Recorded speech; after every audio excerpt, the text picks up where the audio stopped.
sky changing, reminds me of not changing.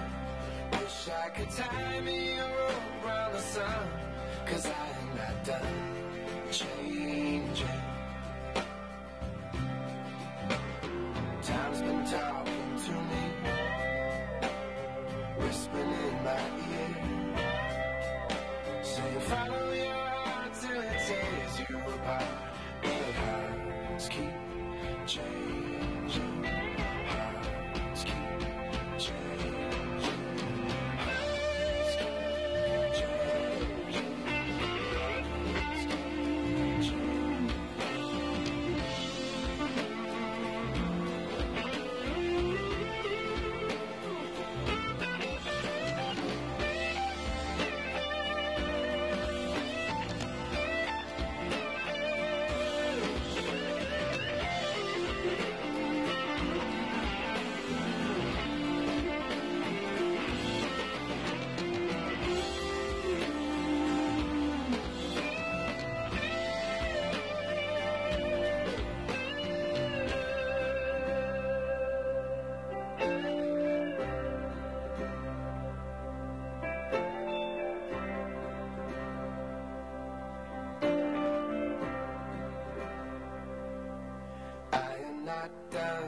Changing, out on the run, changing.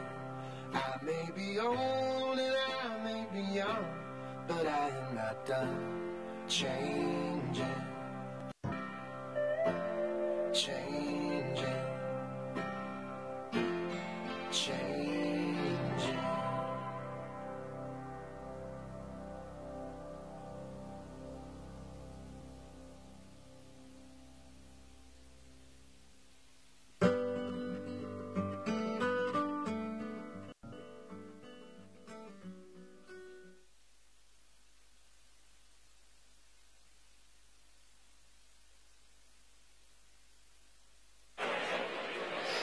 Ufa. Arratsalde on guztioi. Ongi etorri esan behar nizuen, baina hemen baldin bazaudete seinale etzeratela inora joan. Kubo txikira etorri gara, baina bez, arratsalderako proposatzen dituen gaiak txikiak direlako, inondik inora. 3 atal izango ditu jardunaldi honen arratsaldeak. Vamos a tener 3 sesiones diferentes, diferenciadas durante esta tarde.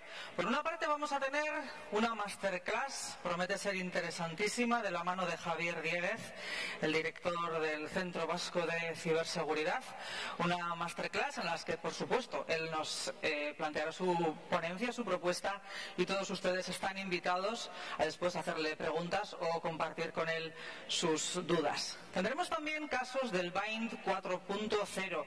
Ya saben que el Bind es un programa que aglutina empresas pequeñas, emprendedores con grandes empresas, y juntos consiguen hacer negocio y seguir adelante. Y por supuesto vamos a hablar, y comenzamos con esto, vamos a hablar del Basque Innovation Hub. Enseguida les presento a nuestros protagonistas, nuestros primeros protagonistas de esta tarde. Antes de eso les quiero dar por una parte las gracias porque hemos sido trending topic en Twitter, y les recuerdo el hashtag con el que estamos funcionando, Basque Industry 4.0. Muchísimas gracias por toda su interacción y les invitamos a que sigan haciéndolo.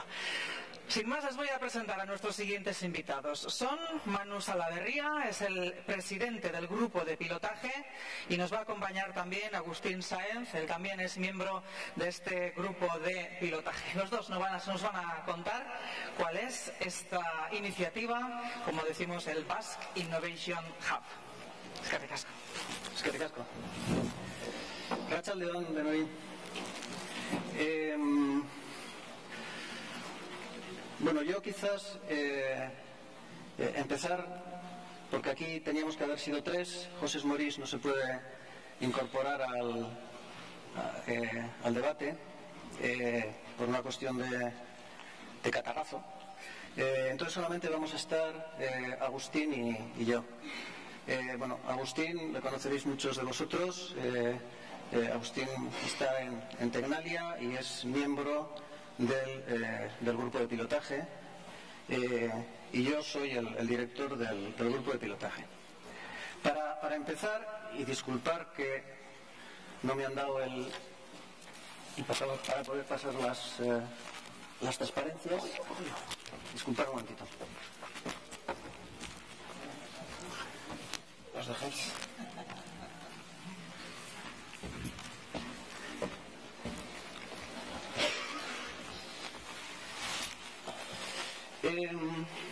Bueno, lo que queremos es hablar sobre lo que es el Basque Digital Innovation Hub, qué ofrece el Basque Digital Innovation Hub, cuáles son sus contenidos y finalmente poder hablar cómo se accede a este hub. Creemos que es importante quizás empezar por lo que qué es lo que enmarca al Basque Digital Innovation Hub. El Basque Digital Innovation Hub es uno de los pilares estratégicos del grupo de pilotaje de fabricación avanzada. El grupo de pilotaje yo os diría que es un espacio de colaboración, es un espacio de colaboración público-privado con el fin yo os diría, de impulsar el desarrollo, la implantación de la estrategia de Basque Industry 4.0. Es un espacio de colaboración en donde empresas y el mundo público intentamos diseñar y ejecutar acciones ligadas a la sensibilización de nuestras empresas, fundamentalmente de nuestras pymes, en todo lo que son los temas relacionados con las tecnologías de fabricación avanzada. Es un espacio, luego lo veremos, en que pretende acercar esas tecnologías al mundo de nuestras empresas, y también yo creo que es importante señalar que el grupo de pilotaje no solamente trata de aspectos tecnológicos, sino también trata de aspectos no tecnológicos, aspectos ligados a la formación, aspectos ligados al empleo, aspectos ligados quizá al siguiente paso que debemos dar después de la introducción de todas estas tecnologías, que es la oportunidad de poder generar nuevos modelos de negocio. En la imagen, de una manera muy simple, tenemos lo que hemos montado alrededor del grupo de pilotaje, ¿no? Bueno, hay una comisión ejecutiva que de alguna manera gobierna la actividad del grupo de pilotaje, que está constituido por la Administración, por el Gobierno vasco, también está formado por agentes de la Red Vasca de Ciencia y Tecnología y por empresas, ¿no? Y yo os diría que sobre todo quizás está formado por personas con un especial compromiso en la importancia que tiene el desarrollo de esta estrategia y compromiso de ese impulso y esa sensibilización que estamos buscando. El grupo de pilotaje pasó por una primera época, quizá una época muy de conceptualización y de diseño de lo que debía ser el grupo de pilotaje, y bueno, pues yo os diría que a mitad de este año hemos empezado ya con una fase más de ejecución. Y lo primero que hemos hecho en esa fase de ejecución es intentar hacer pocas cosas, pero hacerlo lo mejor posible. De ahí viene que hayamos definido tres pilares estratégicos que hemos llamado sobre los que centrar nuestra actividad. El primero, que es lo que luego va a dar más recorrido en la charla que vamos a tener, es el Basque Digital Innovation Hub. No voy a entrar a describirlo ahora. Y luego los otros dos están, lo que decía antes, ligado a que no solamente la implantación de la estrategia de Basque Industry 4.0 significa la introducción de nuevas tecnologías, también significa el dar sistemas de apoyo para que ese sistema se pueda desarrollar. Y ahí están los aspectos ligados a los otros dos pilares estratégicos. El primero es la formación para el empleo. No queremos hablar solo de formación, queremos hablar de formación y queremos hablar de empleo, y diseñar estrategias con los agentes formativos que tenemos en Euskadi para poder encontrar y desarrollar los perfiles educativos que necesitamos para cubrir el empleo que se va a generar con toda la estrategia 4.0. Y el segundo pilar estratégico es el pilar ligado al diseño o al trabajo, a la conceptualización de nuevos modelos de negocio. Por supuesto, esto no puede ser un trabajo aislado, y hemos considerado que hay una serie de agentes en este país que, yo creo que, no sé si con mucho acierto o poco acierto, hemos llamado órganos asesores, que son los que están representados en la parte derecha de la imagen, son los órganos, los agentes en los que el grupo de pilotaje yo os diría, se debe apoyar para poder dar fuerza a todas las actividades que estamos poniendo en marcha.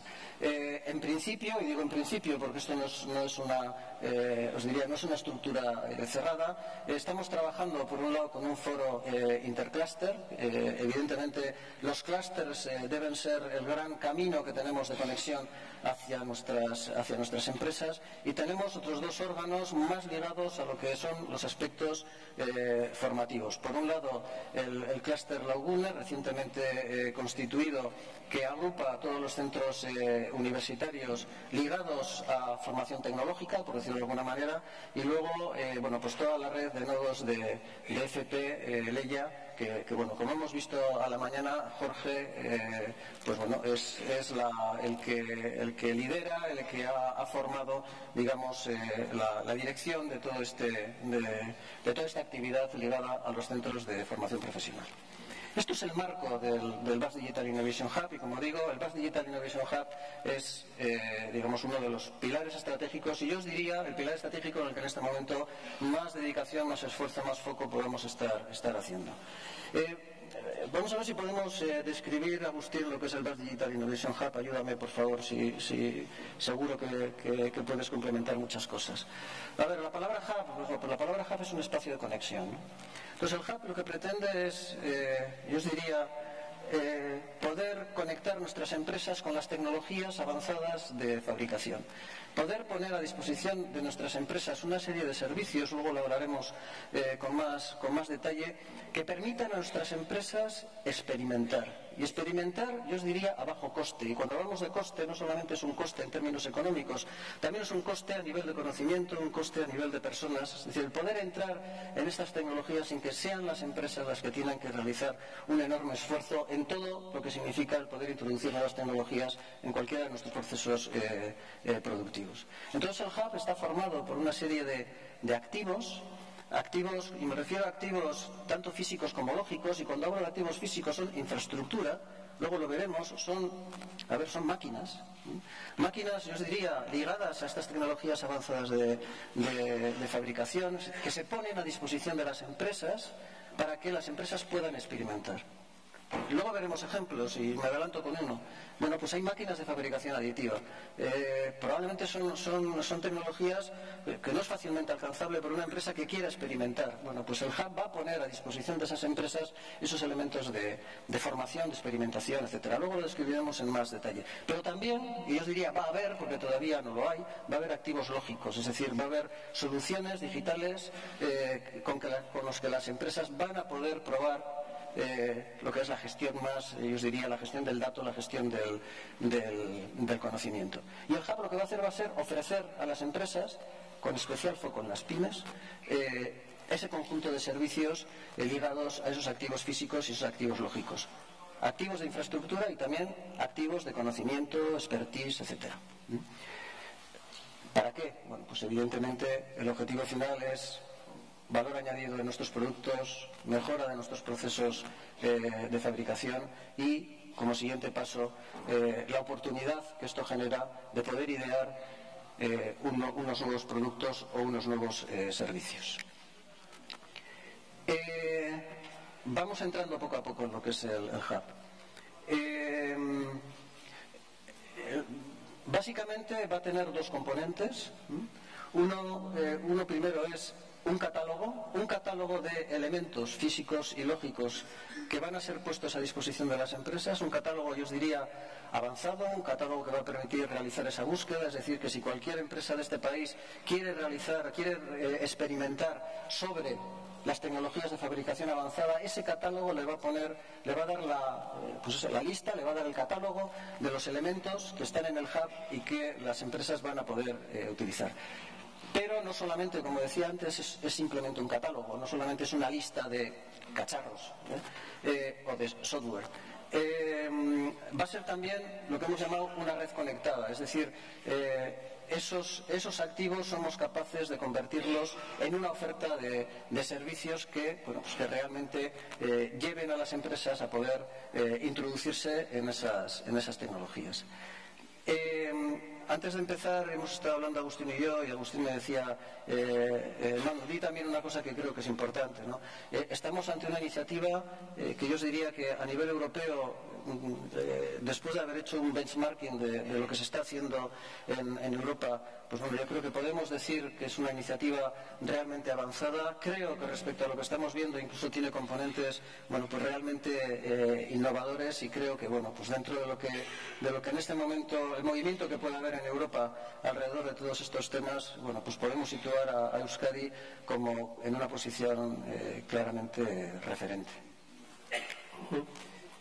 Agustín, tuya es la voz. Sí, yo quizá complementando un poco, como decías, el para qué, ¿no? Yo creo que fruto de los distintos grupos de trabajo en el que ha participado pues un montón de empresas, un montón de entes tecnológicos, y seguramente vosotros mismos, si recorremos un poco los cuatro congresos, hemos sacado 3 conclusiones muy claras, ¿no? Yo creo que la primera es que para abordar el mundo de la transformación digital, del mundo, digamos, de industria 4.0, no hay una receta clara. No hay una receta que, siguiéndola todas las empresas, tengan un resultado claro, ¿no? La segunda es que hay que ir muy rápido, lo hemos escuchado por activa, por pasiva, hay que ir muy rápido y entremos un poco en la cultura del fail fast, fail cheap, ¿no? Hay que ir, falla rápido, falla barato, pero la tercera es, hay que probar, prototipar. Ayer estaba en otro foro con un montón de empresas también alrededor de Industria 4.0 y me decían, un prototipo vale más que 1000 reuniones, ¿no? Claro, entonces, si unimos esas tres conclusiones, no hay recetas, de alguna manera hay que fallar rápido y fallar barato y hay que prototipar rápido, pues un problema que se nos genera en Euskadi es que por el tamaño de empresa que tenemos, por el ecosistema que tenemos, no es fácil probar las cosas porque no tiene acceso a las estructuras, a esas nuevas máquinas, a esos nuevos equipos, ¿no? Pero por otro lado tenemos, afortunadamente, creo que ya la mañana también seguro lo decía, porque Lehendakari, somos la envidia de muchas otras regiones a nivel europeo, no ya solo a nivel español, porque tenemos un ecosistema muy rico. Tenemos universidades de primer nivel, tenemos empresas de primer nivel, tenemos centros de investigación que están a primer nivel europeo. Entonces es un sistema muy rico que, si lo unimos a esa necesidad de prototipar rápido con tantas tecnologías como tiene la fabricación avanzada, pues no es fácil para una pyme que está en un polígono industrial, que viene, que ha oído que tiene que abordar algo de Industria 4.0. Y claro, Industria 4.0 es Big Data, Data Analytics, mantenimiento, ciberseguridad, robótica colaborativa, fabricación aditiva, cientos de tecnologías, ¿no? Y yo, sí, hay que ir rápido, fallar rápido, pero yo, ¿cómo le meto mano a esto? ¿Cómo empiezo a salsear? ¿Cómo empiezo a cacharrear? ¿Cómo sé cómo abordarlo? Bueno, pues el Hub, el Digital Innovation Hub, lo que pretende como concepto, y es un concepto que se está desarrollando por toda Europa, lo que pretende es darle una autopista, ponerle una alfombra roja con señales claras a cualquier empresa, especialmente a las pequeñas, como decía Manu, para decir, entrando por aquí vas a tener la posibilidad de poder acercarte a todas estas tecnologías de una manera muy fácil y además probarlas, salsear, prototipar, empezar con primeras pruebas, con primeros pilotos. Ir, bueno, yendo poco a poco, desde el no sé de qué va esto, quiero que alguien me lo explique, al ya sé de qué va esto, pero me gustaría probarlo, al, bueno, lo he probado, parece que tiene sentido para mi producto, para mi proceso, me gustaría verlo en mi caso, al tengo que desarrollar algo, al incluso quiero escalarlo, y para escalarlo, qué instalaciones tengo que implementar, cómo lo tengo que hacer, con qué empresas, con quién tengo que hablar, no solo del mundo de la ciencia y tecnología, sino incluso de las empresas, de los proveedores, quién está haciendo este tipo de cosas, ¿no? Pues yo diría que es una alfombra roja con señales, ¿no?, que de alguna manera hace que prácticamente cualquier empresa, desde 2 trabajadores a 2.000 o a 15.000, pueda acercarse a este mundo con la posibilidad de poder tener acceso fácil, rápido e inmediato a un coste privilegiado, diría yo, prácticamente a cualquier tecnología. Luego veréis que los ámbitos, bueno, pues esta es una como siendo coherentes con el de ir rápido y fallar rápido y barato y tal, pues esto más que una foto a veces luego se empieza a presentar vídeos, ¿no? Porque esto va cambiando según las necesidades de las empresas, según los equipamientos que se están haciendo. Entonces, en principio, los ámbitos temáticos que se van a abordar son los que veis ahí. Tenéis dos en azul, que son el de robótica flexible y colaborativa y el de fabricación aditiva, que serán los dos con los que vamos a prototipar de una manera más rápida de aquí a final de año y va a estar todo ya disponible y digamos probable y con unas formas de trabajar ya bastante estandarizadas. Y luego tenemos otros ámbitos de trabajo que se irán desarrollando pues a lo largo del año que viene, pero que ya digo que irán cogiendo forma pues según vayamos interactuando con las propias empresas, ¿no? Entonces tenemos Sí, perdona, Agustín, que a mí, como me toca en parte acelerar también ese proceso de ir rápido, lo que ha comentado Agustín, los nodos de robótica flexible colaborativa y el nodo de fabricación aditiva, el primer semestre del año debemos tener en funcionamiento lo que hemos llamado los nodos de soluciones digitales, es decir, incorporar la posibilidad de experimentar con todo lo que son las tecnologías digitales de 4.0, como aparecen ahí, todo el tema de Big Data, todo el tema de inteligencia artificial, Machine Learning, ciberseguridad, etcétera. Esa parte es objetivo nuestro que esté trabajado para la primera mitad del año. También para final de este año estará definida la oferta de servicios y os diría también la metodología con la cual las empresas se van a poder, o la forma con la cual las empresas se van a poder acercar al hub y poder pues hacer sus peticiones del conjunto de servicios, que ahora hablará Agustín rápidamente, y poder decir, bueno, yo quiero esto, y bueno, pues que tengan un camino de conexión con el hub para que podamos atender a esas peticiones. Perdona. Entonces, efectivamente, en cada uno de esos ámbitos lo que vamos a hacer es una conexión virtual y en muchos casos real entre todos aquellos agentes dentro del país que tienen activos equipos, instalaciones, tanto físicas como lógicas, significativas alrededor de esos ámbitos. De manera que para cualquier empresa, accediendo a través del hub, primero lo que tendría es una foto de todo lo que existe y posteriormente lo que tendría es una manera, un canal en el que entrar y empezar a solicitar servicios alrededor de esos activos, ¿no? ¿Qué tipo de servicios? Pues yo diría desde lo más light, desde lo más básico, que es yo me acerco y quiero saber de qué va esto. Cuando alguien me habla de una determinada tecnología, de qué va, qué es lo que hay. Entonces hay un servicio más que tiene que ver con la difusión, con la sensibilización, en la que digamos, ese hub lo que va a hacer es decir ámbitos de actuación, para qué es interesante, para qué no, el estado del arte. A veces lo que sale en los medios de comunicación pues es la anécdota, pero luego cuando lo quieres bajar a tierra todavía no está suficientemente maduro, donde sí, donde no. O sea, desde lo más light, que sería, como veis ahí, difusión, sensibilización, a pues ir complejizando un poco lo que sería la relación, ¿no? Pues que puedo querer ya formar a determinada gente en determinados ámbitos, puedo querer salsear, cacharrear, hacer algunos demostradores, probar ese prototipaje que decíamos, el de quiero probar rápido, todavía no será exactamente lo mío, pero ya empieza a ser looks like y works like, ¿no? Se parece a lo que yo quiero y trabaja casi como lo que yo quiero. Y bueno, de ahí en adelante lo que podemos hacer es, se pueden hacer ya desarrollos específicos, incluso escalado al final, un escalado industrial con los propios equipos que tenemos a disposición de todo el país, ¿no?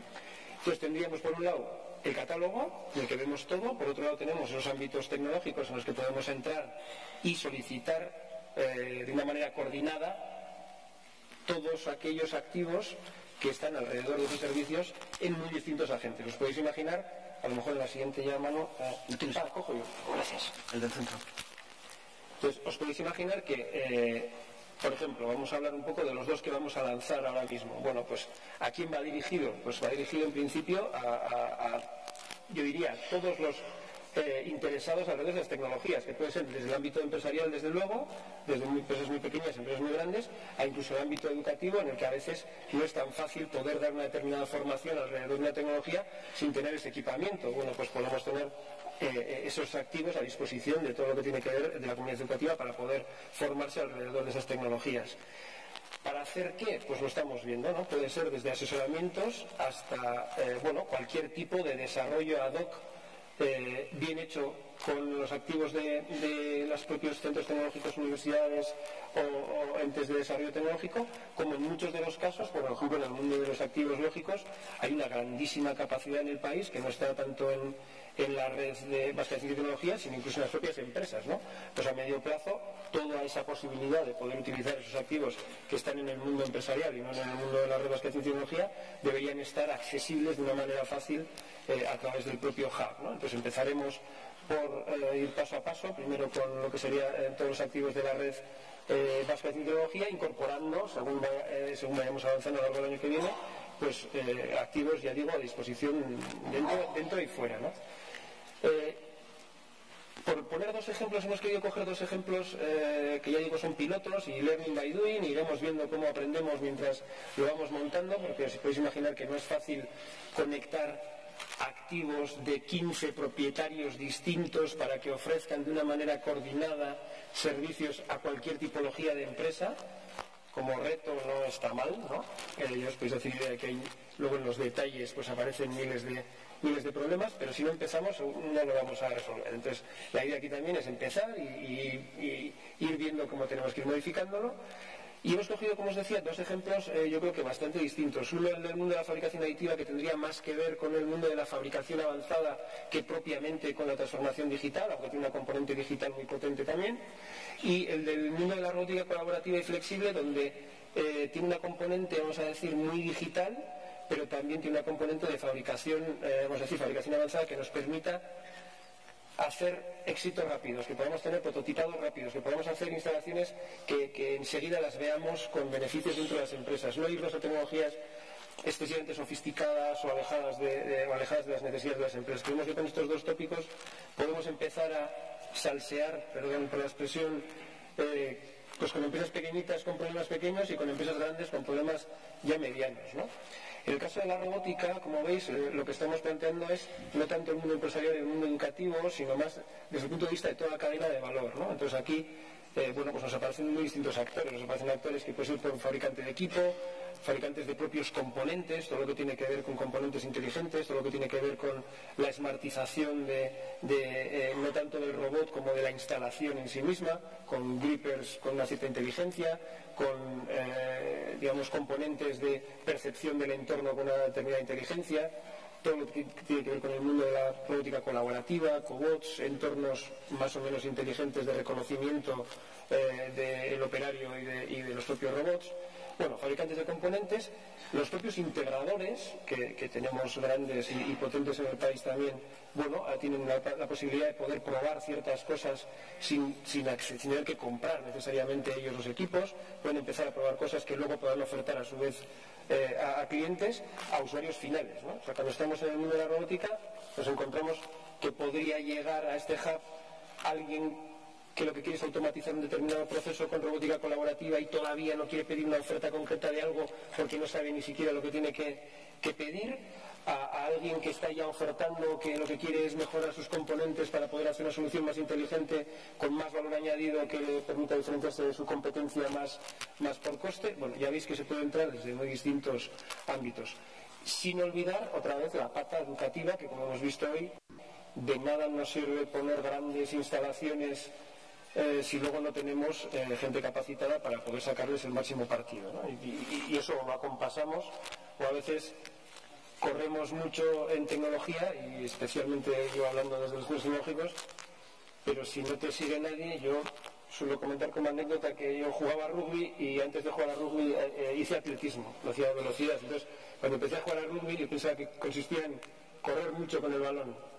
Me di cuenta que si no te sigue el equipo, te metes en líos. Estás solo y hace falta que el equipo te siga, ¿no? Hay que correr rápido, pero con el equipo detrás. Entonces aquí esto es igual. Si ponemos una tecnología, pero no te sigue el equipo con esa tecnología, pues no acabamos de llegar a la solución. Entonces, como veis, aquí abordamos un poco toda la integración de la cadena de valor, dando servicios también pues de muy distinto pelaje, ¿no? Entender la parte de servicios como un borrador, veo que sacáis fotos, entenderlo como un borrador de distintas tipologías de necesidades que tendrán las empresas para poder ser resueltas en ese conjunto de activos que estarán conectados de una manera coordinada y al que accederás a través de un canal, pero a todos ellos. La verdad es que en el propio grupo de trabajo nos hemos sorprendido porque, ya digo, tenemos un ecosistema muy rico barra complejo, ¿no? Y a veces pues no te das cuenta que de repente en un determinado departamento de no sé qué universidad o en un laboratorio de un centro, pues resulta que tiene un equipo que ni siquiera nosotros, que estamos en medio de todo el desarrollo tecnológico, conocíamos, ¿no? Y que a veces combinándolo con algo que tienes tú nos da una capacidad de tener una célula de fabricación pues de primerísimo nivel, ¿no? Y al que no es fácil llegar con una llamada de teléfono o metiendo en Google solo una palabra clave, ¿no? Bueno, pues la idea es que a través del hub sí vamos a poder llegar a esa combinación de activos que lo hacen mucho más rico que cada uno de los activos por separados en cada uno de los departamentos o de los laboratorios o de las propias empresas, ¿no? ¿Cómo usarlo? Si quieres, Manu, ¿sigues tú? Vale, sí, sigo yo. A ver, ahí pone la imagen de que está en construcción. Lo que pasa es que quizá ya estamos pintando las paredes, o sea, la parte gorda del trabajo ya está muy avanzada. Esa está en construcción, yo creo que hay que ponérsela de fondo de pantalla a todas las transparencias, ¿no? Bueno, todo está en construcción. Yo eso es lo que iba... No hay nada congelado ya, ¿no? Agustín, efectivamente, yo creo que eso es lo que iba a comentar, ¿no? Yo creo que en sí mismo el hub va a tener que tener un proceso de aprendizaje, ¿no? Un proceso de aprendizaje en el que no solamente, aprenderemos los que podamos estar en la propia operación del hub, sino también las empresas que se aproximen al hub pues nos van a enseñar mucho y nos harán corregir muchas veces los diseños o prediseños que estamos haciendo, ¿no?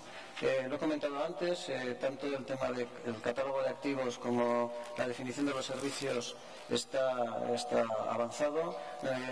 Le dimos un acelerón muy fuerte a este trabajo en la última parte del año para conseguir que a final de año pudiéramos tener el hub 4.0 en su versión 1.0 y a partir de ahí empezar el camino. Retos que tenemos. El hub, los nodos inicialmente están formados básicamente por activos que están en la Red Vasca de Ciencia y Tecnología, tanto en los centros tecnológicos como en parte en las universidades. Hay un reto detrás que es cómo vamos incorporando activos privados, activos que están en la empresa y qué rol van a tener esos activos. A nadie se nos escapa pues que probablemente que esos activos formen parte de elementos de experimentación, pues es más complicado porque están sometidos a la tremenda dinámica de rentabilidad que toda empresa tiene que tener, pero yo creo que pueden tener un rol. Claramente cuando nos metamos en la red de nodos digitales ahí sí que van a aparecer activos que van a ser activos básicamente privados. Yo creo que esto va a ser un elemento muy diferencial respecto a otras experiencias similares que está habiendo en Europa, la introducción de la iniciativa privada en la propia dinámica del hub. Yo creo que ese es uno de los retos que tenemos. Y el segundo reto, que es el que estamos trabajando y que creo que empezamos a atisbar, por dónde vamos a ir, es cómo vamos a estructurar esa oferta de servicios. Una cosa es definir los servicios y otra cosa es definir qué método vamos a seguir para poder realmente ofrecer de manera ordenada y estructurada esos servicios a las empresas. Eso es un trabajo que está avanzado y, como os decía, para final de año lo tendremos acabado. Es decir, que yo creo que el mes de enero será el lanzamiento, oficial de esa primera versión. Yo repito, creo que esto, como decía Agustín, es el comienzo de una cierta experimentación que nos irá haciendo perfeccionar el funcionamiento del hub. Bueno, yo creo que... por finalizar, en paralelo al desarrollo que estamos haciendo nosotros, que sepáis también que creemos que es fundamental esto, no hacerlo tampoco solo, sin mirar alrededor, ¿no? Entonces estamos trabajando en paralelo con 3 asesores que entendemos que nos dan una visión muy complementaria de algo parecido que se está haciendo en Europa. Tenemos una persona que está analizando todo lo que se ha hecho en Francia, que se han sido muy activos en aglutinar capacidades, en clústeres, en nodos, que pueden tener ciertas experiencias interesantes. Tenemos una persona que viene de Alemania, donde también son, como sabéis, líderes en todo lo que tiene que ver con el desarrollo de esta transformación digital a nivel industrial. Por lo tanto, nos está dando pistas también de qué ha ido bien, de qué ha ido mal, van con un cierto adelanto en algunas cosas.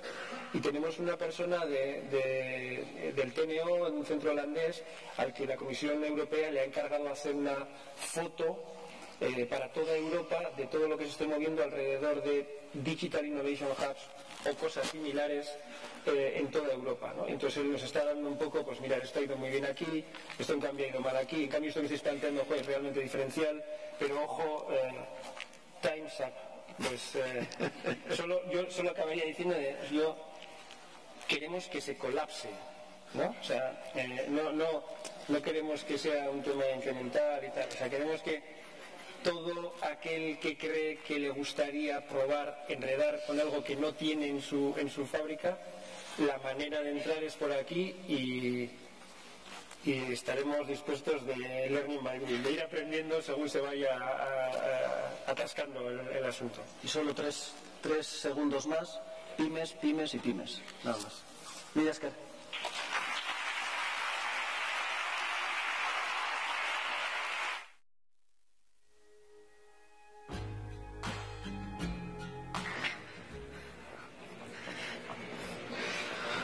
Seguimos.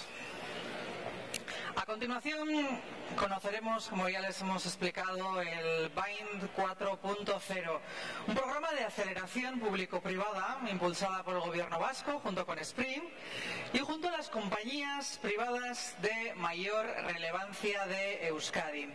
Esta iniciativa innovadora tiene carácter internacional y va ya por su segunda edición. Busca apoyar a las mejores startups y acelerar, por supuesto, su desarrollo en Euskadi. Para las startups, el BIND 4.0 representa una oportunidad única de hacer clientes industriales al más alto nivel y, a su vez, para las empresas, el BIND 4.0 representa una potentísima plataforma de innovación abierta. En la primera edición del BIND aplicaron un total de 257 startups procedentes de 42 países diferentes y finalmente fueron seleccionadas 11 startups que desarrollaron soluciones innovadoras ad hoc para las grandes compañías industriales de Euskadi. Hoy vamos a conocer algunas de estas experiencias. Lo haremos por pareja, llamaremos a esas startups y a las grandes empresas para que dialoguen entre ellos y nos cuenten cómo ha sido su experiencia. Empezamos. Por una parte, la empresa ABB. En nombre de la empresa nos acompaña Miguel Ángel de la Fuente. Él es responsable de la unidad de negocio Transformadores y junto con él viene de Innovae Pablo Ayala, que es el CEO. El ámbito tecnológico en el que han trabajado es la realidad aumentada. Y un titular, una brevísima descripción. El proyecto ha consistido en el desarrollo de un sistema de asistencia en el mantenimiento basado, como no, en la realidad aumentada. Les dejo con ellas. Buenas tardes a todos. Buenas tardes.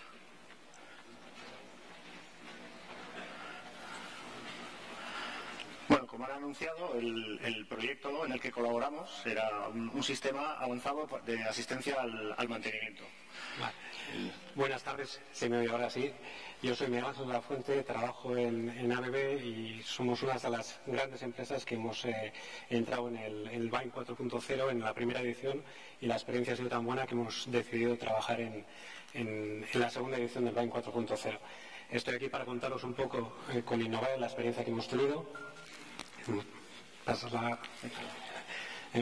Un poco contaros el proyecto que hicimos el año pasado. Los objetivos del proyecto que teníamos era buscar un sistema de visualización de datos que nos permitiese mejorar el servicio que damos a nuestros clientes en cuanto a mantenimiento. Desde Innovae os van a explicar los detalles, pero yo lo que sí os quería comentar un poco la experiencia desde la empresa, cómo lo que hicimos, lo que pretendíamos cuando nos acercamos al Basque Industry es buscar un piloto que luego pudiésemos extrapolar a otras unidades. Elegimos la unidad de negocio de robótica porque era un poco en la que teníamos mayores posibilidades de aplicar sistemas avanzados de visualización, de realidad aumentada, pero la idea es que después de la experiencia pues podamos extenderlo a otras otras áreas de negocio de ABB. Y de hecho, bueno, pues con Innovae estamos hablando y estamos viendo a ver otras áreas donde podemos. En concreto, donde lo hemos aplicado el proyecto nuestro con Innovae, lo hemos aplicado a nuestras células robotizadas, que son las células estándar que fabricamos en España, y la solución que estamos aplicando es un sistema de visualización que, como os decía, ponga a disposición mucho más rápido datos para nosotros y para nuestros clientes de cómo hacer el mantenimiento, que nos permita hacer un mejor mantenimiento y que nos permita dar un mayor valor añadido en los mantenimientos y en los servicios que damos a nuestros clientes. Bueno, para cubrir un poco los objetivos que se planteaban en el proyecto, pues esa mejora en la eficiencia del mantenimiento, la posibilidad de visualizar datos en tiempo real que generaban los robots, nosotros utilizamos una solución, como germen del proyecto, una solución de la que ya disponíamos y que tenía una fácil readaptación para cumplir estas funcionalidades, este sistema que había que crear. Esta solución está formada por dos partes principales. La primera sería un cloud en el que se almacena la información de los usuarios, los técnicos de mantenimiento en este caso. Es un cloud en el que se almacenan los contenidos, los planes de trabajo que van a tener esos técnicos, y que además está conectado al cloud ABB Ability, que es el lugar donde reportan los datos en tiempo real todas las células robóticas que se encuentran en funcionamiento. A este cloud se puede acceder a través de un backend de administración que le sirve a los responsables del área de mantenimiento para operar todo lo que pasa en los sistemas que luego van a tener los técnicos. Pueden editar los contenidos, pueden atribuir diferentes opciones de visibilidad a los usuarios y, en definitiva, pues manejar todos los contenidos, los planes de trabajo y demás. Entonces, en esta primera fase del proyecto se trabajó para entorno tablet, de manera que se asumía que todos los técnicos de mantenimiento iban a hacer su trabajo utilizando un tablet cuando fuesen a realizar las tareas. Bueno, lo primero que se consideró es tenemos que hacer que el acceso a la información sea fácil, ¿vale? Para que, al final un sistema tecnológico puede tener una dificultad en su adopción, y entonces lo primero que se pensó es, que se abra la cámara y que seleccionando, enfocando a un código QR o al número de serie del robot, o por medio del geoposicionamiento del propio robot, ya sepamos cuál es el conjunto de tareas, el mantenimiento preventivo o los manuales de usuario que están vinculados a esa célula robótica. Entonces es el primer gesto que hace un técnico cuando va a la célula. Enfoca algo conocido y ya accede a la información. La segunda parte sería la gestión de las tareas, ¿vale? Es importante que cuando un técnico está delante del robot tenga fácil acceso al conocimiento de lo que tiene que hacer ahí. Normalmente hay muchas tareas de mantenimiento preventivo que tienen que realizar, y entonces, una vez que se carga la información, puedes ir viendo paso por paso cuáles son las tareas que hay que ejecutar. Entonces, a la izquierda estamos viendo el listado de tareas, lo que le llamamos un workflow, y a la derecha estaríamos viendo cada una de esas tareas pues con acceso a la información que tiene vinculada. Pues si una de las tareas genera dudas, que puedas ver un vídeo de ejemplo o que puedas acceder a un PDF. Entonces, de manera secuencial, esas tareas se van ejecutando y esto va dejando una marca, una traza, que luego se puede consultar desde el servidor para ver cómo ha ido el proceso de preventivo o de mantenimiento.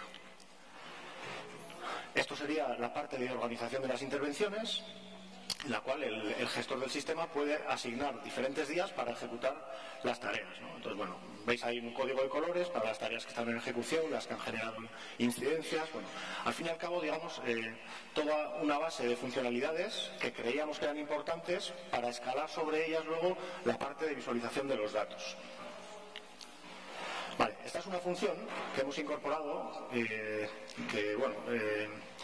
en los casos en los que al hacer un preventivo o al tener necesidad de hacer un correctivo, el técnico no sabe hacerlo y además no tiene acceso a información, a la base de conocimiento digital, porque no existe esa información, pues cabe la posibilidad de conectar en tiempo real, por medio de una videoconferencia, con un experto. El experto puede ver lo que está pasando en el robot o en la parte eléctrica o en lo que sea a través del tablet que tiene el técnico. Y no solo eso, porque puede pintar en los tornillos o en los conectores o en el diferencial que tiene que rearmar, le puede ir pintando marcas en pantalla de manera que el técnico sabe exactamente cuál es la pieza que tiene que tocar. De manera que esto supone una mejora importante pues al modelo de teléfono, tengo aquí esto delante, bueno, pues al final eso genera problemas para identificar los pasos que hay que realizar. Una función interesante que tiene también este sistema de visión con realidad aumentada para el soporte es la traducción automática de idiomas. Entonces, la herramienta tiene un chat y en ese chat se puede escribir en cualquier idioma y la otra persona lo recibe en el suyo, ¿vale? Se hace una traducción automática de manera que si tienes que dar soporte técnico a una planta de Rumanía y allí no saben inglés, bueno, pues lo puedes hacer de esta manera.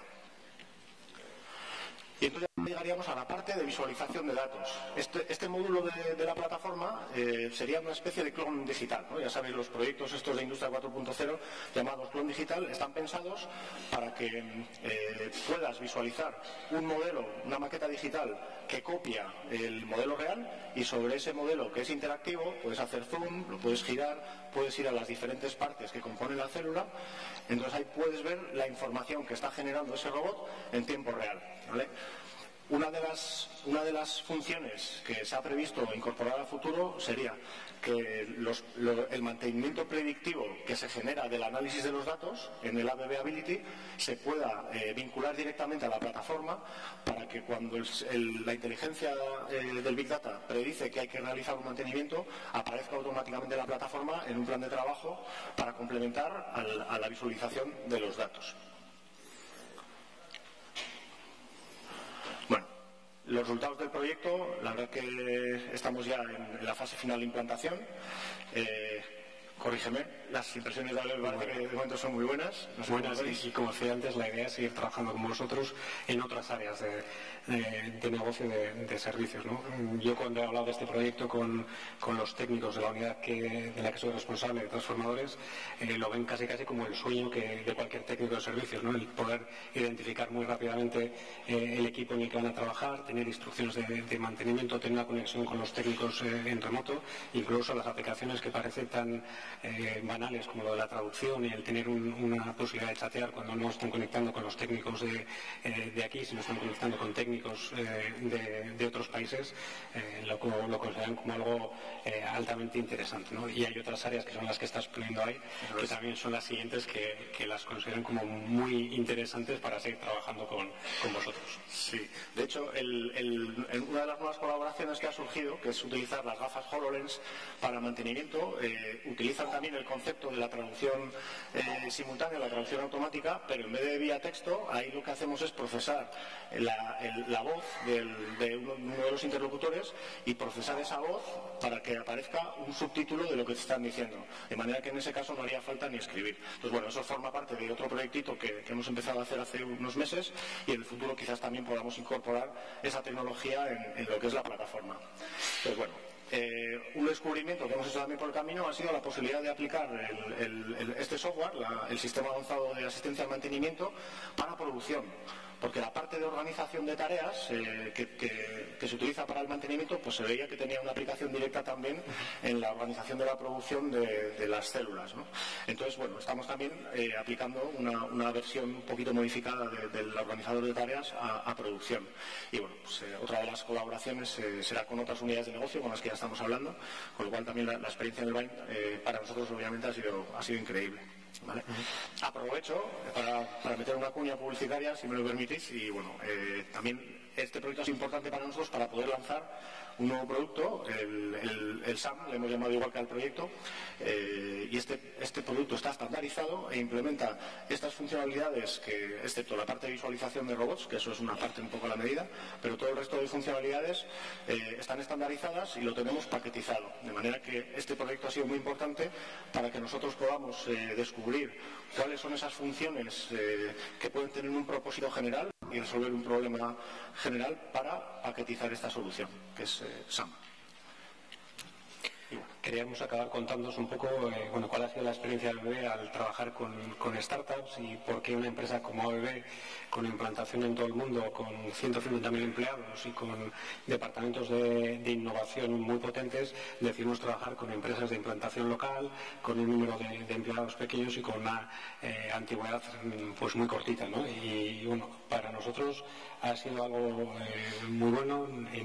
En las áreas de negocio locales no teníamos ninguna experiencia con trabajo con startups. El proyecto del programa del Bain 4.0 nos animó a trabajar con startups y la verdad es que, como os decía al principio, la experiencia ha sido tan buena que nos hemos decidido a volver a ir a por una segunda ronda y a trabajar con otras 2 startups que estaremos trabajando en los próximos meses.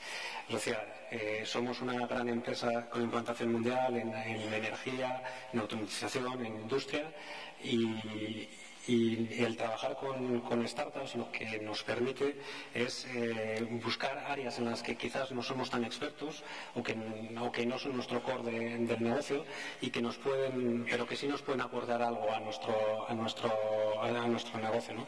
Y podemos hacerlo de forma muy rápida cuando en una estructura como la nuestra, pues bueno, afrontaríamos siempre proyectos mucho más globales y que los acabaríamos llevando a cabo, pero seguramente no con la velocidad que nos ha permitido este proyecto, que en menos de un año pues lo tenemos en marcha. Este proyecto y otro proyecto que tenemos también con Iris One, que lo podéis ver también en la área expositiva, ¿no?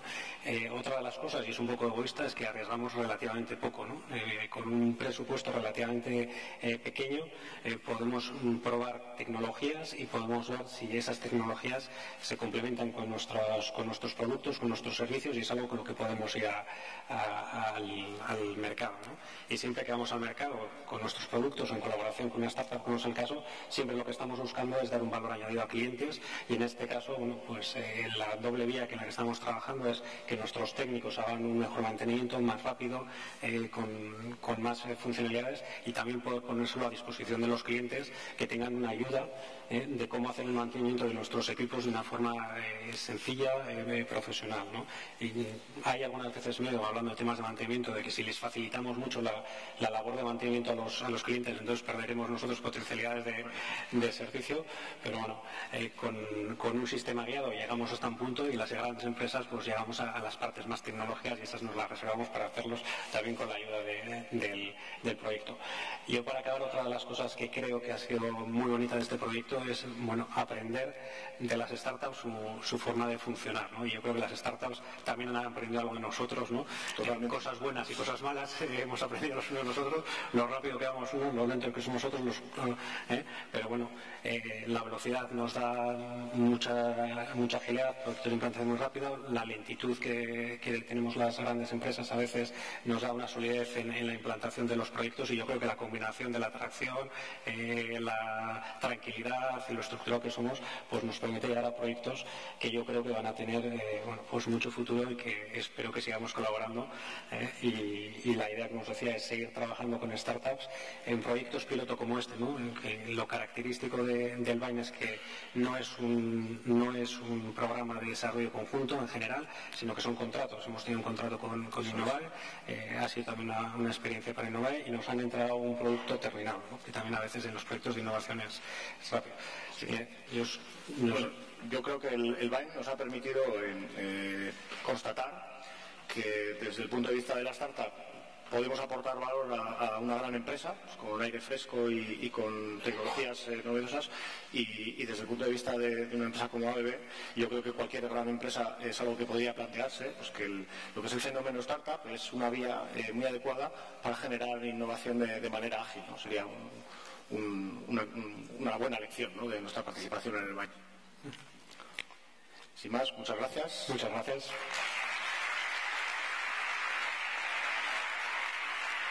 Muchísimas gracias a ellos, a Miguel Ángel y a Pablo. Es que ricasco.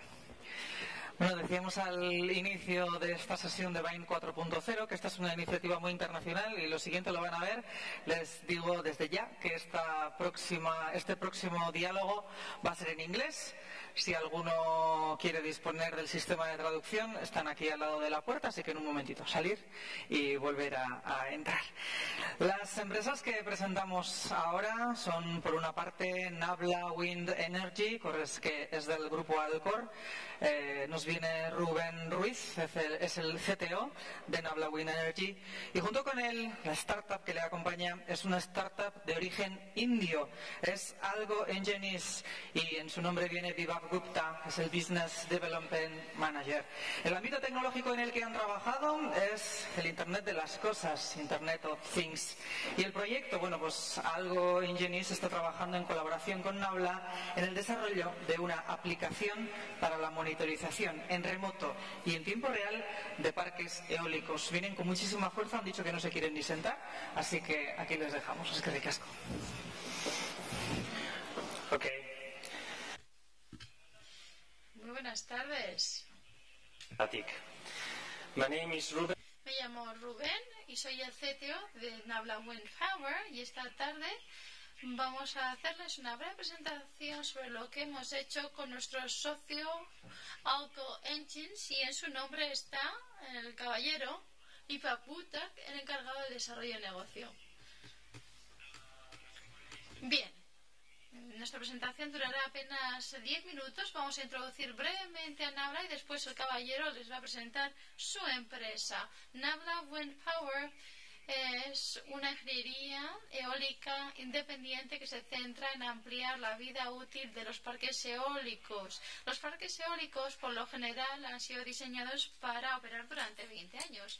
Y hay unas condiciones de diseño, de acuerdo con las normativas de diseño, que son excesivamente conservadoras. En realidad, las condiciones en el emplazamiento son menos estrictas, y después de 20 años las estructuras no han acumulado toda esa fatiga que deberían haber acumulado, y por lo tanto se puede extender su vida útil. Pero ¿cuántos años se puede extender su vida útil? Eso es lo que hemos querido averiguar. Con esta idea lanzamos la empresa Nabla Wind Power en 2014. Empezamos a operar en marzo de 2014 con un equipo integrado por una persona, yo mismo.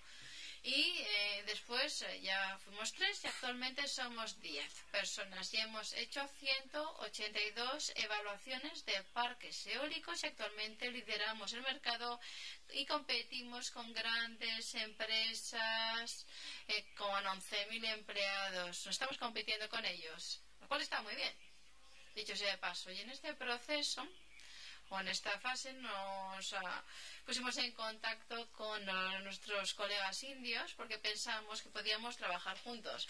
Muy buenas tardes.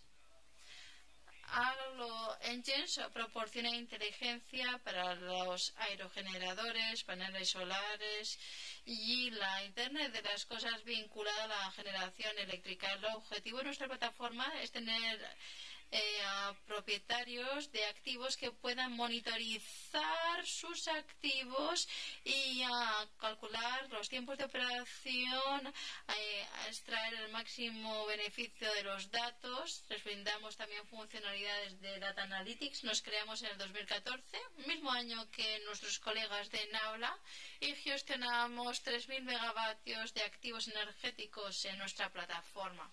Tuvimos la suerte de, ser la única startup de la edición de Bind.0, y conocimos a Nabla Wind Power, y la verdad es que nos complementamos muy bien, trabajamos muy bien juntos para ofrecer mejores soluciones al mercado. Muy bien, en relación con las startups, General Electric sigue diciendo que es una startup, lo crean o no, GE. Hemos aprendido muchas cosas del mercado en base a lo que hemos hecho para evaluar a los dueños de esas instalaciones para ampliar la vida útil de los parques eólicos. y nuestros clientes han apostado poco a poco por digitalizar sus activos para comprender bien cómo están funcionando sus activos, creando así cuadros de mandos e integrando herramientas de Data Analytics para ver hasta qué punto están funcionando bien esos activos para poder anticipar o adelantar problemas y mejorar también el mantenimiento y reducir los costes. Y esto se ha hecho utilizando las plataformas existentes disponibles en el mercado. Y muchas organizaciones, han utilizado el Internet de las Cosas, sus herramientas de Big Data, algoritmos, de todo tipo para medir el rendimiento de los aerogeneradores. Pero esto es algo nuevo y la verdad es que se han topado con no pocos obstáculos. Y algunos de nuestros clientes nos han dicho que el Big Data no solo tiene que ver con entregar los resultados previstos o esperados.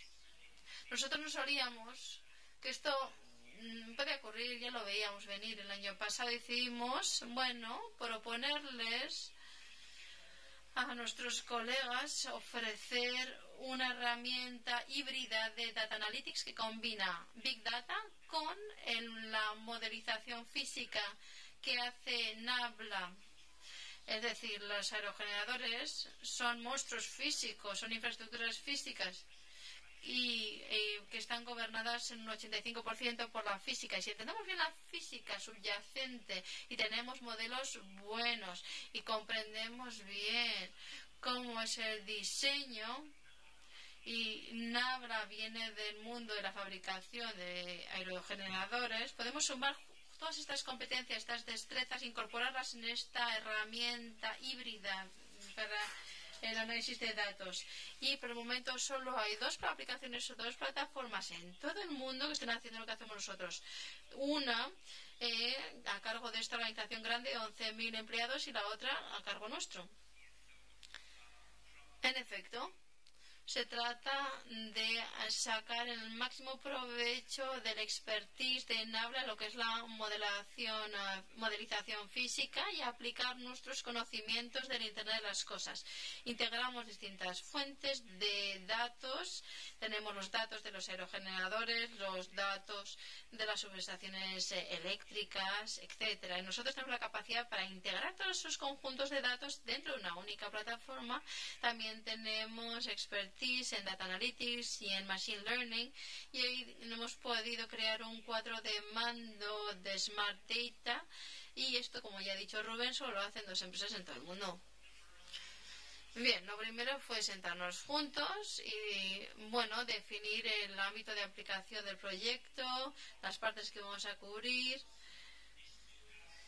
Y esto nos llevó varios meses. ¿Por qué? Porque el concepto queríamos ofrecerle al mercado, era un concepto nuevo, no había otros haciéndolo. Así que tuvimos que definir las cosas bastante bien, lo hicimos bastante bien, pensamos mucho y después de pensar y planificar llegó a la fase de la ejecución o la implementación. Se trata de ejecutar la arquitectura de la herramienta y llevamos unos meses en ello. Sí, durante los últimos meses, como bien apunta Rubén, hemos construido una herramienta para la modelización de la esperanza de la vida útil, y también estamos construyendo cuadros de mando que pueda visualizar el propietario del activo para ver cómo está funcionando ese activo. Y en enero de este año ya teníamos el primer cuadro de mando, y una vez que esté listo el producto para el mercado tendremos un piloto disponible que aplicaremos en un parque eólico. Lo probaremos, lo testaremos sobre el terreno y después incorporaremos los cambios pertinentes. Bien, ese es nuestro objetivo, y entre tanto hemos tenido ya distintas experiencias. Las experiencias que hemos tenido con Algo Engines han sido muy positivas. ¿Por qué? Porque ellos, como startup, comprenden bien que las pequeñas organizaciones tienen la fortaleza del ratón, en el sentido de que somos muy rápidos, ellos somos proactivos, como ellos somos ágiles, somos rápidos, entregamos soluciones de forma muy rápida y eficaz. Nosotros hemos vivido una experiencia muy semejante con Nabla. Nabla forma parte de Alcor, del grupo Alcor, pero como ha dicho Rubén, Es una startup que arrancó en 2014 y la experiencia de trabajar juntos nos ha permitido comprender cómo los modelos físicos y la data analytics pueden fusionarse para ofrecer una solución que aporte mayor valor a un propietario de un activo. Y esta solución de analytics aporta mucho, pero al combinarlo con un modelo físico, el valor obtenido es muy superior. Eso lo hemos aprendido durante nuestro viaje juntos y hemos comprendido también cómo los operadores de los parques eólicos en España y en el resto del mundo funcionan, y hemos querido ofrecer la mejor solución para los propietarios de los activos. Estamos aprendiendo, esta es una curva de aprendizaje y esperamos seguir aprendiendo durante la fase piloto el año que viene. Vamos a poder ver hasta qué punto funciona esta solución, veremos qué podemos hacer con Nabla para ofrecer la mejor solución posible al mercado. Y nosotros creemos que es necesario seguir trabajando juntos en un entorno competitivo. Y eso es todo por nuestra parte. Les he prometido que vamos a ser breves para que no se durmieran. Espero haber cumplido. Muchas gracias.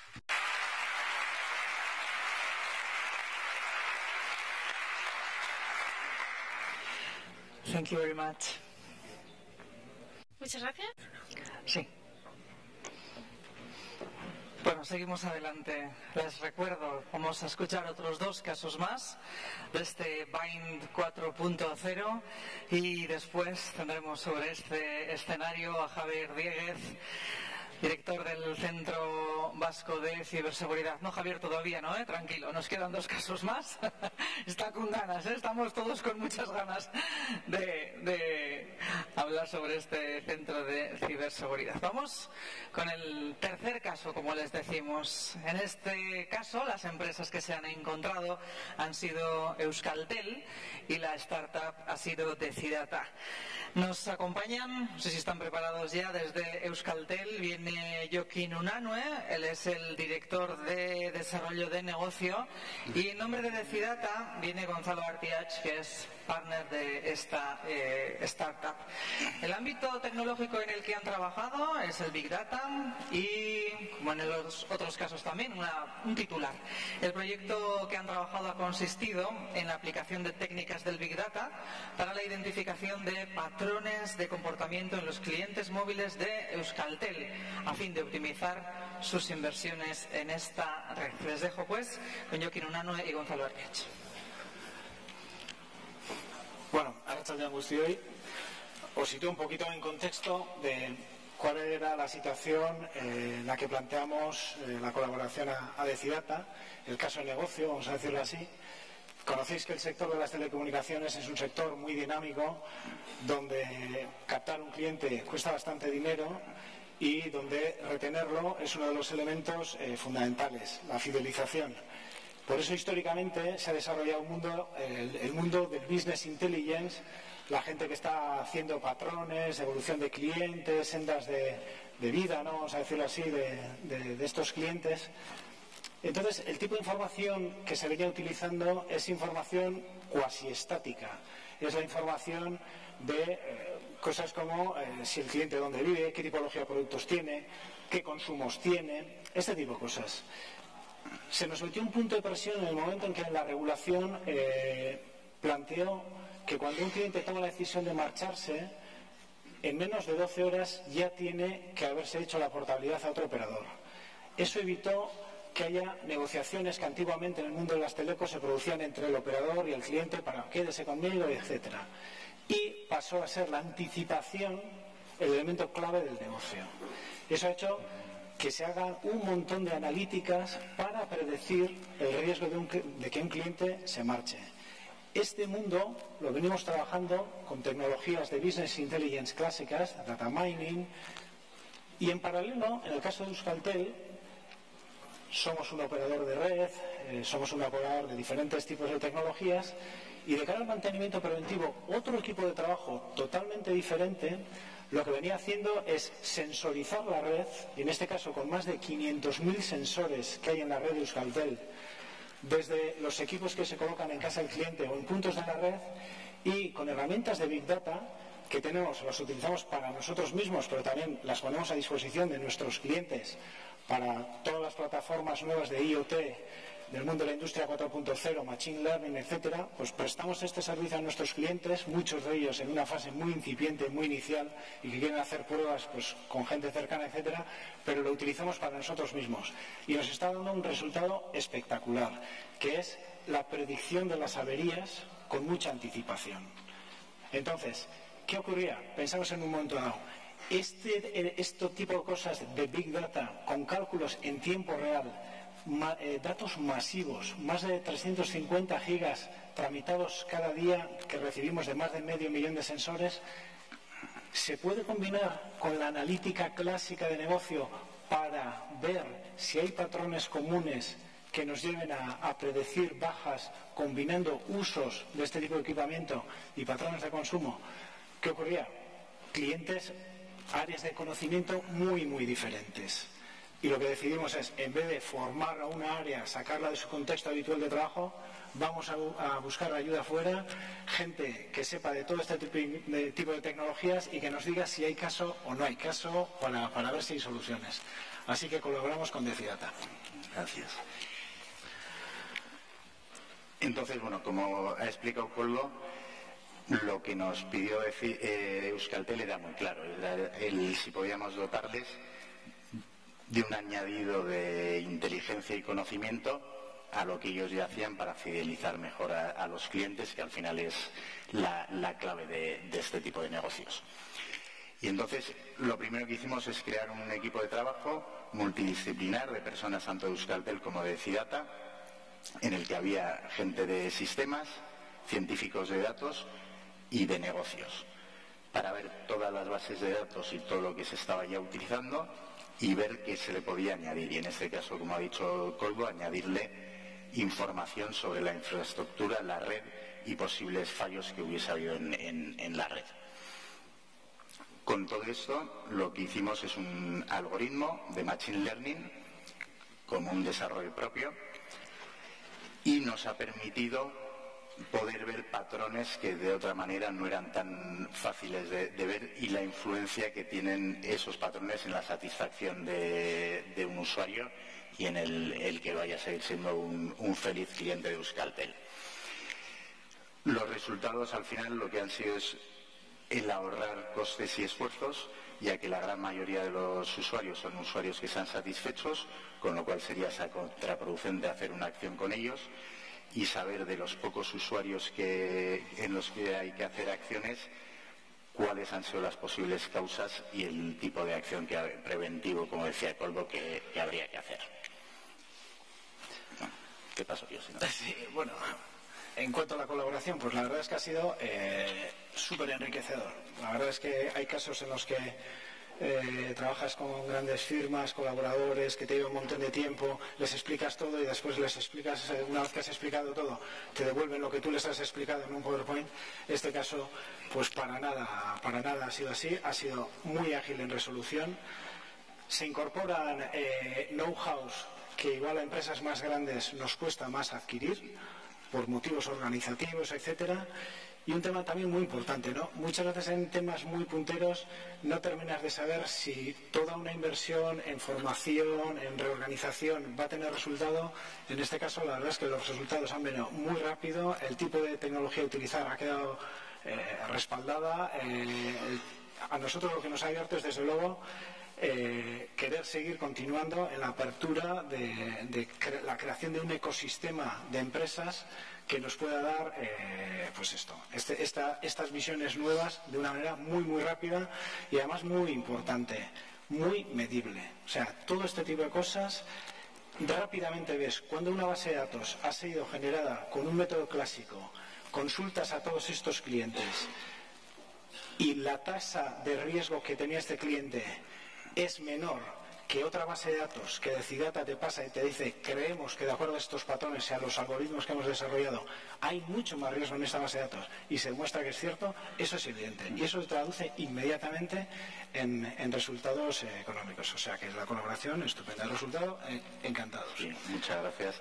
Y en ese sentido, bueno, para nosotros también ha sido pues un privilegio, ¿no?, haber sido parte de este primer año de Bind y el haber contado con con Euskaltel, que ha sido para nosotros nuestro primer cliente importante, partner diría yo, porque ya estamos viendo cómo seguir con las colaboraciones, y que ha ido mucho más lejos del propio proyecto, porque nosotros somos bastante liantes y en todos los líos que proponemos Euskaltel siempre ha estado ahí apoyándonos y ayudándonos, ya sea un datavier, ya sea hacer un termómetro del Big Data, o sea lo que sea, siempre han estado a favor del espectáculo, cosa de la que estamos profundamente agradecidos.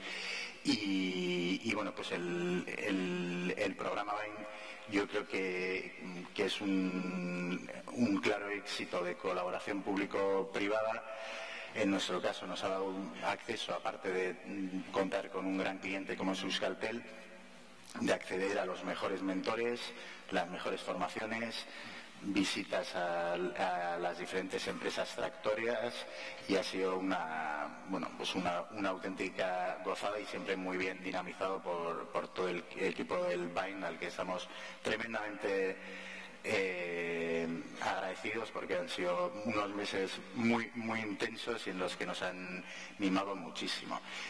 Y en ese sentido, bueno, pues tanto las empresas tractoras como a las startups que participáis, o los que estáis en el público que podéis estar pensando en futuras ediciones, que animaros a aprovechar esta plataforma a tope, a participar de todos los foros de encuentro que se abren con este programa, las formaciones, el poder tomar cafés juntos y compartir, y que te permite diferentes actores del ecosistema poder estar compartiendo un montón de actividades en unos entornos muy, muy dados a la colaboración y el ayudarse los unos a los otros y poder, al fin y al cabo, crear una industria más sólida en Euskadi con los mejores servicios posibles para la industria.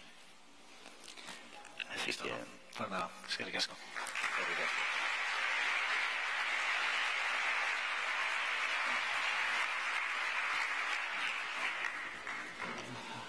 Eskerrik asko bioi.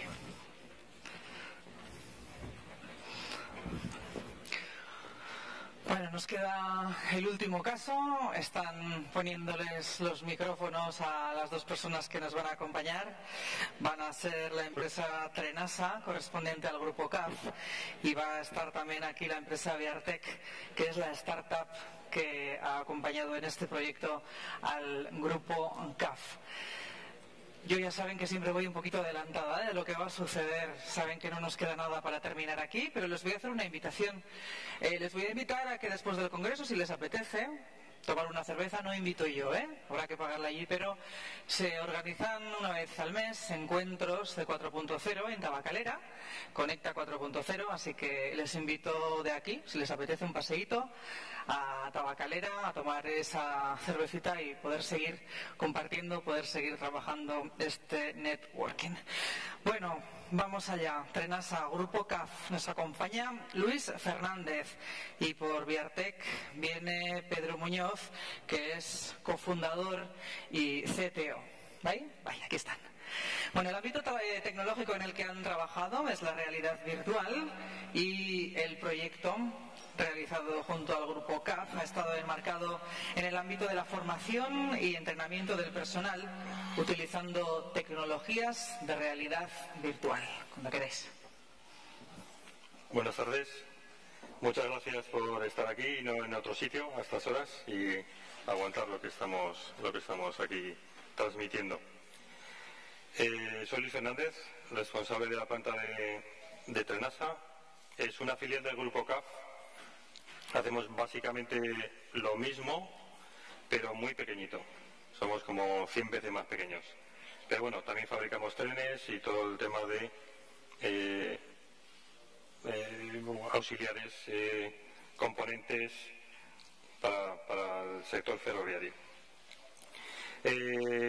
Cuando un departamento de CAF, el Departamento de Desarrollo Corporativo, departamento que también hace de desarrollo de nuevos negocios, me llamó porque conocían este programa y me intentaron un poco transmitir en qué me podía aprovechar yo de este programa. Vimos el listado de empresas, teníamos un montón de necesidades, de retos, de problemas y bueno, en el tema de realidad virtual nunca habíamos trabajado, la verdad que en otros temas sí, en este no. Dentro del listado pues coincidimos con VRTech, nos enseñaron unas demos de lo que hacían, nos quedamos enamorados de lo que podían transmitir, sobre todo en temas de formación, que es un tema que a nosotros, bueno, pues nos preocupaba profundamente, sobre todo en estos tiempos a partir de ahora, que digamos que estamos en un proceso de aumento de carga de trabajo, por lo cual tenemos que seleccionar más gente, tenemos que formarla y tienen que rápidamente entrar a las líneas de producción. Dentro de todas las posibilidades que ofrecía la realidad virtual, vimos una, por destacar, teníamos que elegir una, porque el programa tampoco daba tiempo para más y digamos que un poco el alcance del proyecto pues, tenía que ser pues, breve, en unos meses. Entonces nosotros, el grupo CAF es conocido, yo entiendo que la mayoría de aquí lo conocen, fabricamos trenes, esos trenes hay que probarlos luego, antes de entregarlos. Para probarlos, digamos que los trenes los metemos en unas naves especiales, nave de pruebas que llamamos nosotros, son unas naves especiales con acceso restringido, pues porque tienen alta tensión, se mueven los trenes, hay cierto riesgo, controlado pero riesgo. Entonces ahí vimos una oportunidad pues tremenda, ¿no? Sobre todo de cara a la gente que tenía que formarse, que viesen antes de entrar en la fábrica, pues pudiesen estar allí dentro metidos en esa nave y ver todos los sistemas de seguridad, que es un protocolo que hay que activar cada vez que quieres hacer alguna intervención, algún montaje, alguna cosa. Eso es lo primero. Y luego vimos también que a esta nave de pruebas, normalmente cuando estamos probando los trenes, suele venir proveedores de distintos puntos de la geografía mundial, vamos a decir, ¿no? Pues los que instalan los aires acondicionados, las puertas, los frenos, los equipos de tracción. Al final es gente que viene corriendo en un solo día, tiene que actualizar el software, tiene que hacer unas pequeñas pruebas en el tren y se van. Bueno, el tema de la formación es muy importante, todo el tema de prevención fundamental. Entonces, aquí, ¿qué podemos hacer? Pues ganar muchísimo tiempo, porque cuando vienen a la fábrica es como si ya hubieran estado allí. Por lo tanto, ya saben todo lo que tienen que hacer. Y luego Pedro nos explicará en qué consiste el programa, ¿no? Pero la verdad que es un programa, bueno, para trabajar online, desde casa, y la verdad que, bueno, son todo ventajas.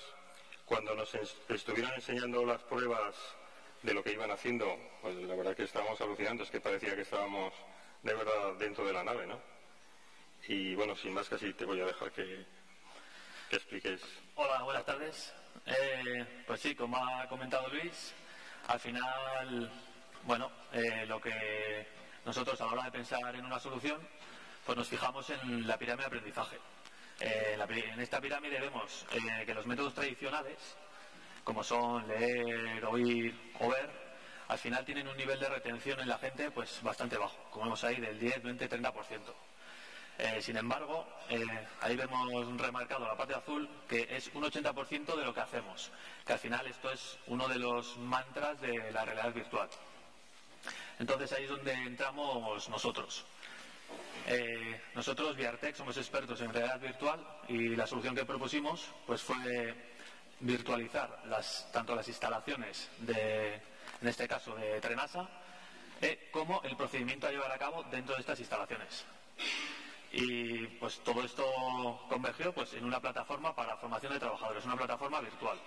Esta es una pequeña captura de la pantalla donde se desarrolla la acción.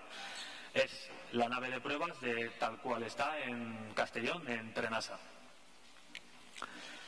¿Qué le aporta a los trabajadores una formación virtual?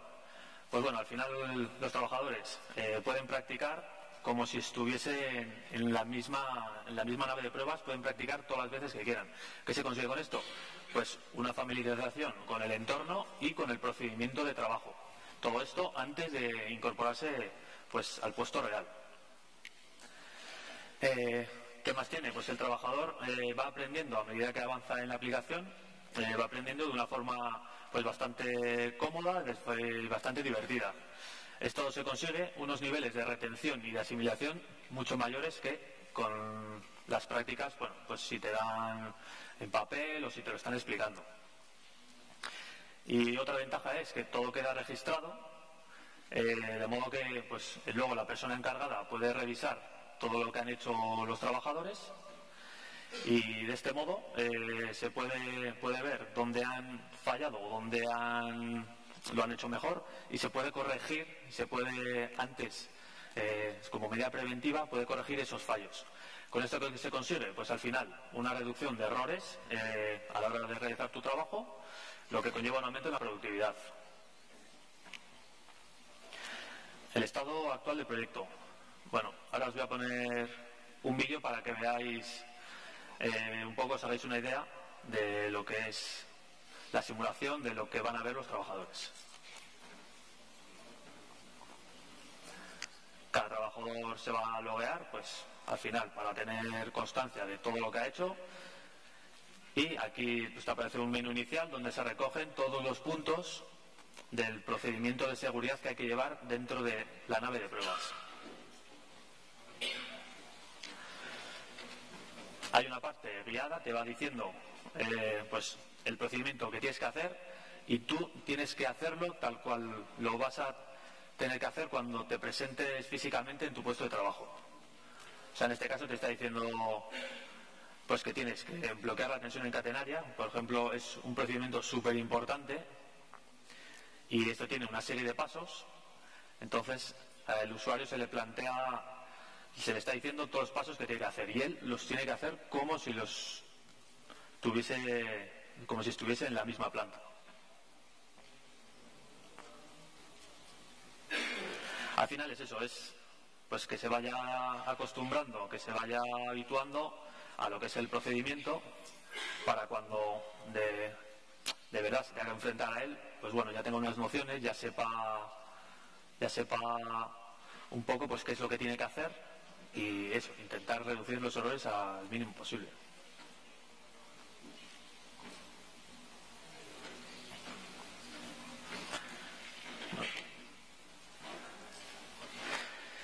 Y bueno, pues al final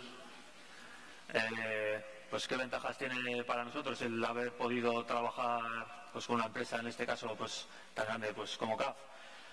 Pues sobre todo la oportunidad de poder probar y verificar pues nuestras soluciones.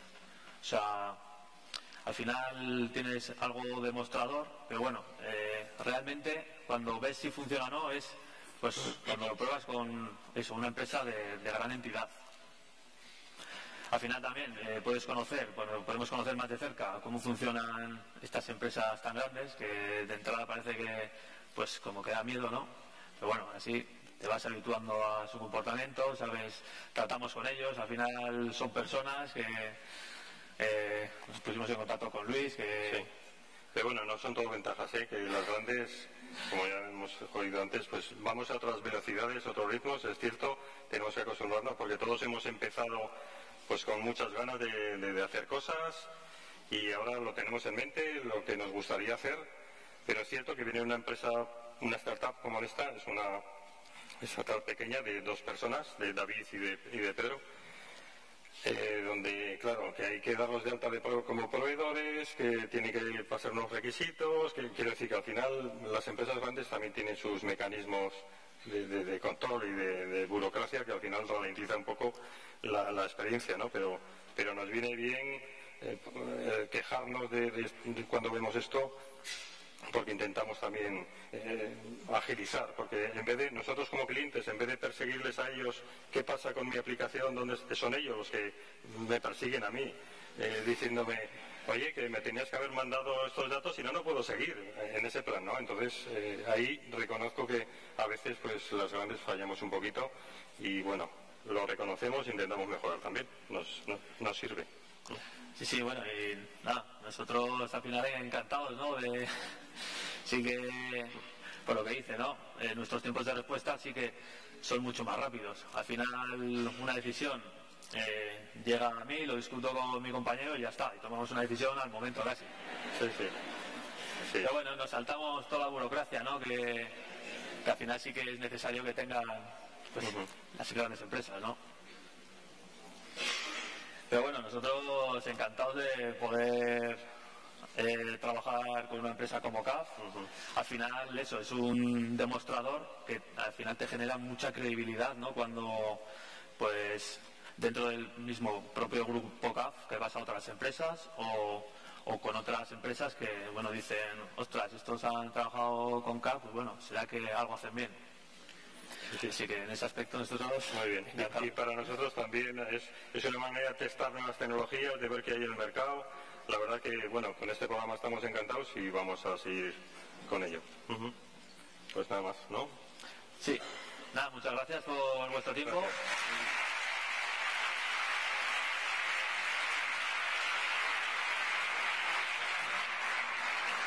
Eskerrik asko. Gracias. Mila esker. Bueno, bai jardunaldiaren azkenera iristen ari gara, iritsi gara dagoeneko.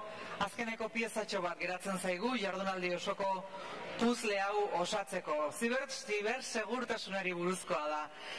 Noski, vamos a hablar de ciberseguridad. Como ya sabrán, el gobierno vasco ha puesto en marcha el Centro Vasco de Ciberseguridad y en los próximos minutos nos va a acompañar aquí en este escenario su director, Javier Dieguez. A Javier le hemos pedido dos cosas. Por una parte, que nos explique qué es el centro, qué están haciendo, cuáles son sus perspectivas. Esto es que nos cuente sus ideas, pero además a Javier le hemos pedido que conteste también a sus preguntas. Así que si les parece, primero le escuchamos y después tendremos una azafata con un micrófono que, bueno, no tienen más que alzar la mano, pedir la palabra y, como les decimos, aquí Javier contestará a sus preguntas. Eskerrik asko. Bueno, kaixo, arratsaldeon, eta, bueno, sorionak eusteko, egun gogorra izan da, luzea, baina, bueno, espero dut merezi duela. Buenas tardes a todos, gracias por aguantar, ha sido un día duro, largo, denso, pero vamos, esperamos que al menos merezca la pena y que esta última ponencia sea acorde también a la hora en la que estamos, pero que sea interesante, ¿no? He intentado preparar una presentación poco pesada, también por la heterogeneidad del escenario, del auditorio, porque habrá profesionales que estén más familiarizados con la TI y otros que estén un poco menos, ¿no? Me gustaría hacer una muy breve introducción de lo que es el Basque Cyber Security Center, aunque muchos de los que estáis aquí pues probablemente ya habréis leído o habréis oído. El Basque Cyber Security Center es una iniciativa transversal, es un proyecto de país, es un proyecto que involucra directamente a 4 departamentos del gobierno vasco: seguridad, educación, desarrollo económico e infraestructuras, gobernanza pública y autogobierno, y en el que además participan de manera directa y permanente 4 centros tecnológicos, 4 agentes de la red vasca de ciencia, tecnología e innovación, concretamente Tecnalia, el BECAM, Ikerlan y Bicomtech. El BECAM, para aquellos que no les suenen las siglas, es el Basque Center for Applied Mathematics, es el Centro Vasco de Matemática Aplicada. Como decía, es un proyecto transversal, es un proyecto que quiere llegar a toda la sociedad, con especial prioridad en las empresas.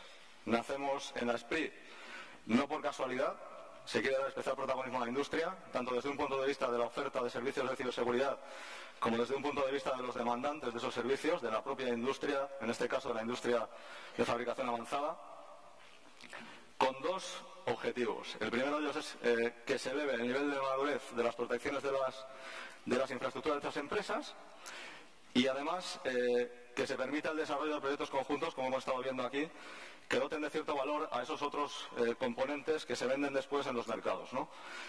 Está creciendo pues la exigencia de las regulaciones, de las leyes en ciertos mercados, y tenemos que aprender a cumplir esos requisitos y a diferenciarnos de nuestros competidores. El centro además tiene de su función tal vez más publicitada, como CSIRT, como CERT, como Centro de Respuesta a Incidencias.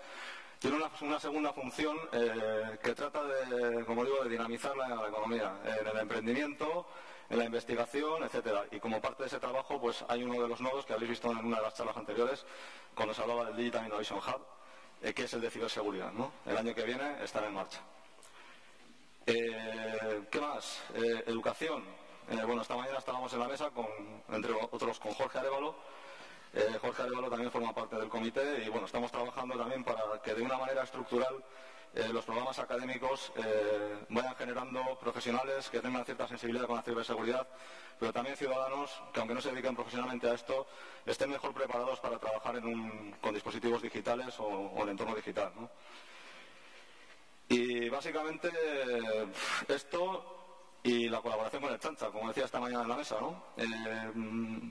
Por último, y por dejarlo claro, porque a veces pues hablas con personas que antes eran mi competencia, ¿no? Porque yo estaba en una empresa privada y ahora son, yo quiero pensar que compañeros de trabajo, compañeros de equipo, pues estaban preocupados, ¿no? Oye, estos servicios que vais a dar, ¿nos vais a quitar negocio? ¿No nos vais a quitar negocio? Pues no estamos aquí para competir con las empresas, estamos aquí para colaborar y sobre todo para dinamizar. No queremos ofrecer servicios que puedan suponer una merma de negocio a nuestras empresas, una merma de crecimiento, una merma de supervivencia. No estamos para eso. De hecho, también otra de las preocupaciones que había, joder, y para montar el equipo nos vas a quitar a la gente y tal. No, tampoco. Tampoco. Bueno, sin más, eso, que nos quedemos con la idea de que es una iniciativa transversal, que estamos naciendo, estamos poniéndonos de pie, y el año que viene yo creo que ya empezaremos a andar a buen ritmo. Espero que nos veamos por el camino y que vayamos colaborando. Y sin más, después de esta pequeña introducción, paso a lo que es la masterclass, que como digo, he intentado que no tenga un tono excesivamente técnico. Va a tener básicamente 3 apartados. Uno de ellos es, de manera muy ligera, escenificar cuál es el cambio de contexto, qué está pasando. En segundo lugar, pasaremos a, derivado de este cambio de contexto, cuáles son los riesgos que aparecen en el ámbito tecnológico y por qué esto es lo que justifica la ciberseguridad como un elemento de valor. No olvidemos que ciberseguridad no deja de ser la gestión de los riesgos digitales. Es decir, igual que hay gestión de riesgos en la dirección de las compañías, en el ámbito jurídico, en el ámbito financiero, hay que dar un paso más y pasar la gestión de riesgos al ámbito digital. Por último, me gustaría dar visibilidad de algunos ejemplos contextualizados de qué retos se plantean y sobre todo qué oportunidades aparecen, ¿no? Porque al final, fruto de este cambio, algunos ven barreras, obstáculos, dificultades y otros preferimos ver oportunidades. Bueno, esto es una evidencia. Cada vez las personas, los dispositivos, los negocios, hasta los gobiernos están más conectados. Están más conectados, antes no lo estaban, había una cierta sensación de oscuridad, de, bueno, a mí nadie me puede meter mano porque total, como no pueden llegar. Bueno, eso ha cambiado, se ha terminado. Y además, no solo eso, sino que está teniendo un impacto grandísimo en los sistemas de control de la seguridad física. Es decir, se están electronificando todos los sistemas de control de la seguridad física que, como sabéis, han sido siempre tradicionalmente y siguen siendo una de las grandes preocupaciones de las infraestructuras industriales. Aparece un nuevo escenario de trabajo. También en algunas de las charlas se ha mencionado, ¿no? Aparece la robótica colaborativa. Aparecen humanos conviviendo en espacios con robots, pero con una novedad. Esos robots ya no están fijos. Ya no tienen un brazo, están colgados y los humanos están desde lejos con unos mandos dirigiéndolos o programándolos. Coexisten en el espacio de trabajo, interactúan. Además son robots diferentes, son multipropósito, pueden adaptarse, pueden aprender. Es decir, están basados en inteligencia artificial.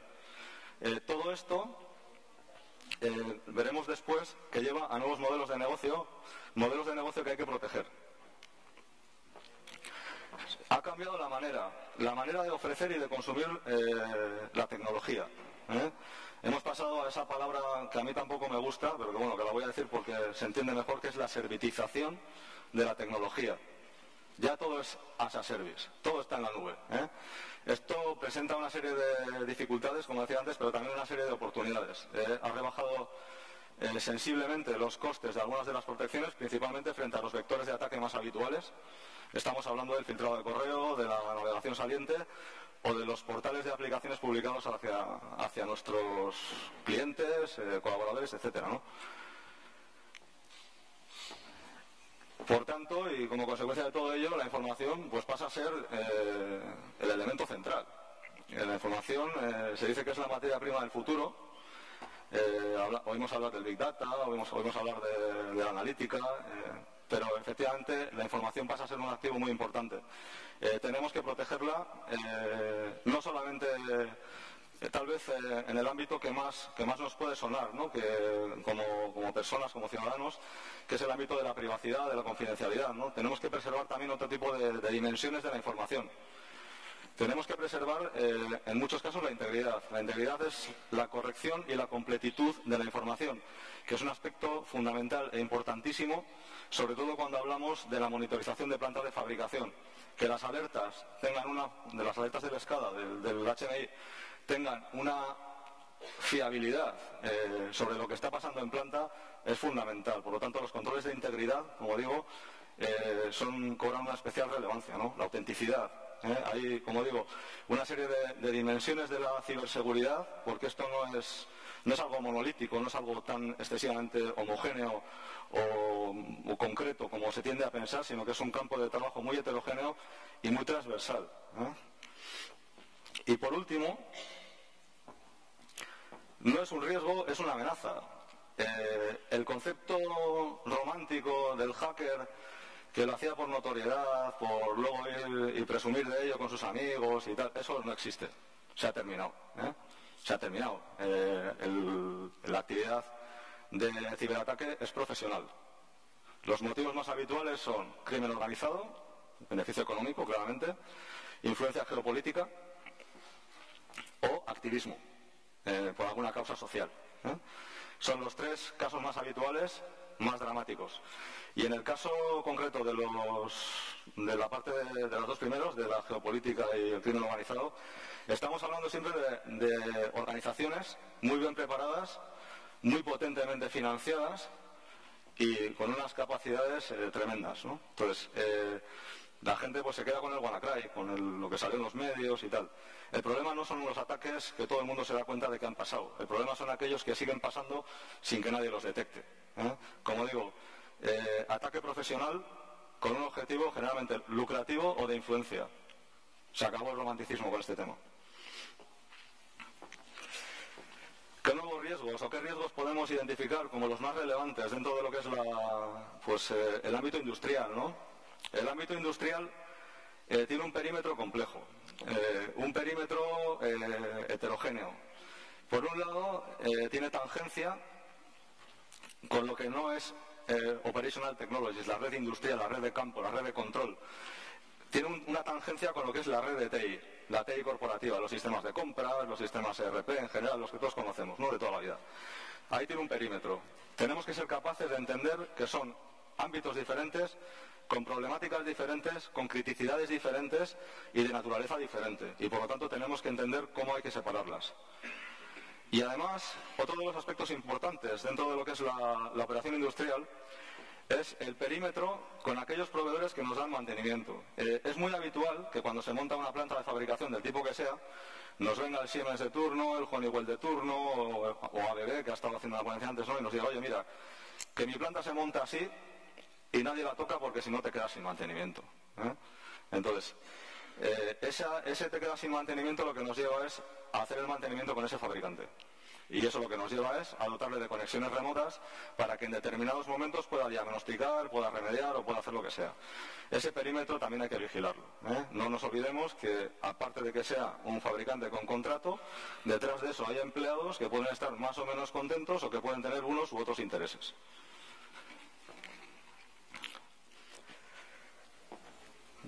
¿Qué otra causa de preocupación hay importante? Estos sistemas, como decía, trabajan en unos entornos muy peculiares. con capacidades de red modestas, con anchos de banda modestos, con capacidades de proceso también en muchos casos modestas y además en condiciones a veces de operación pues muy hostiles, ¿no?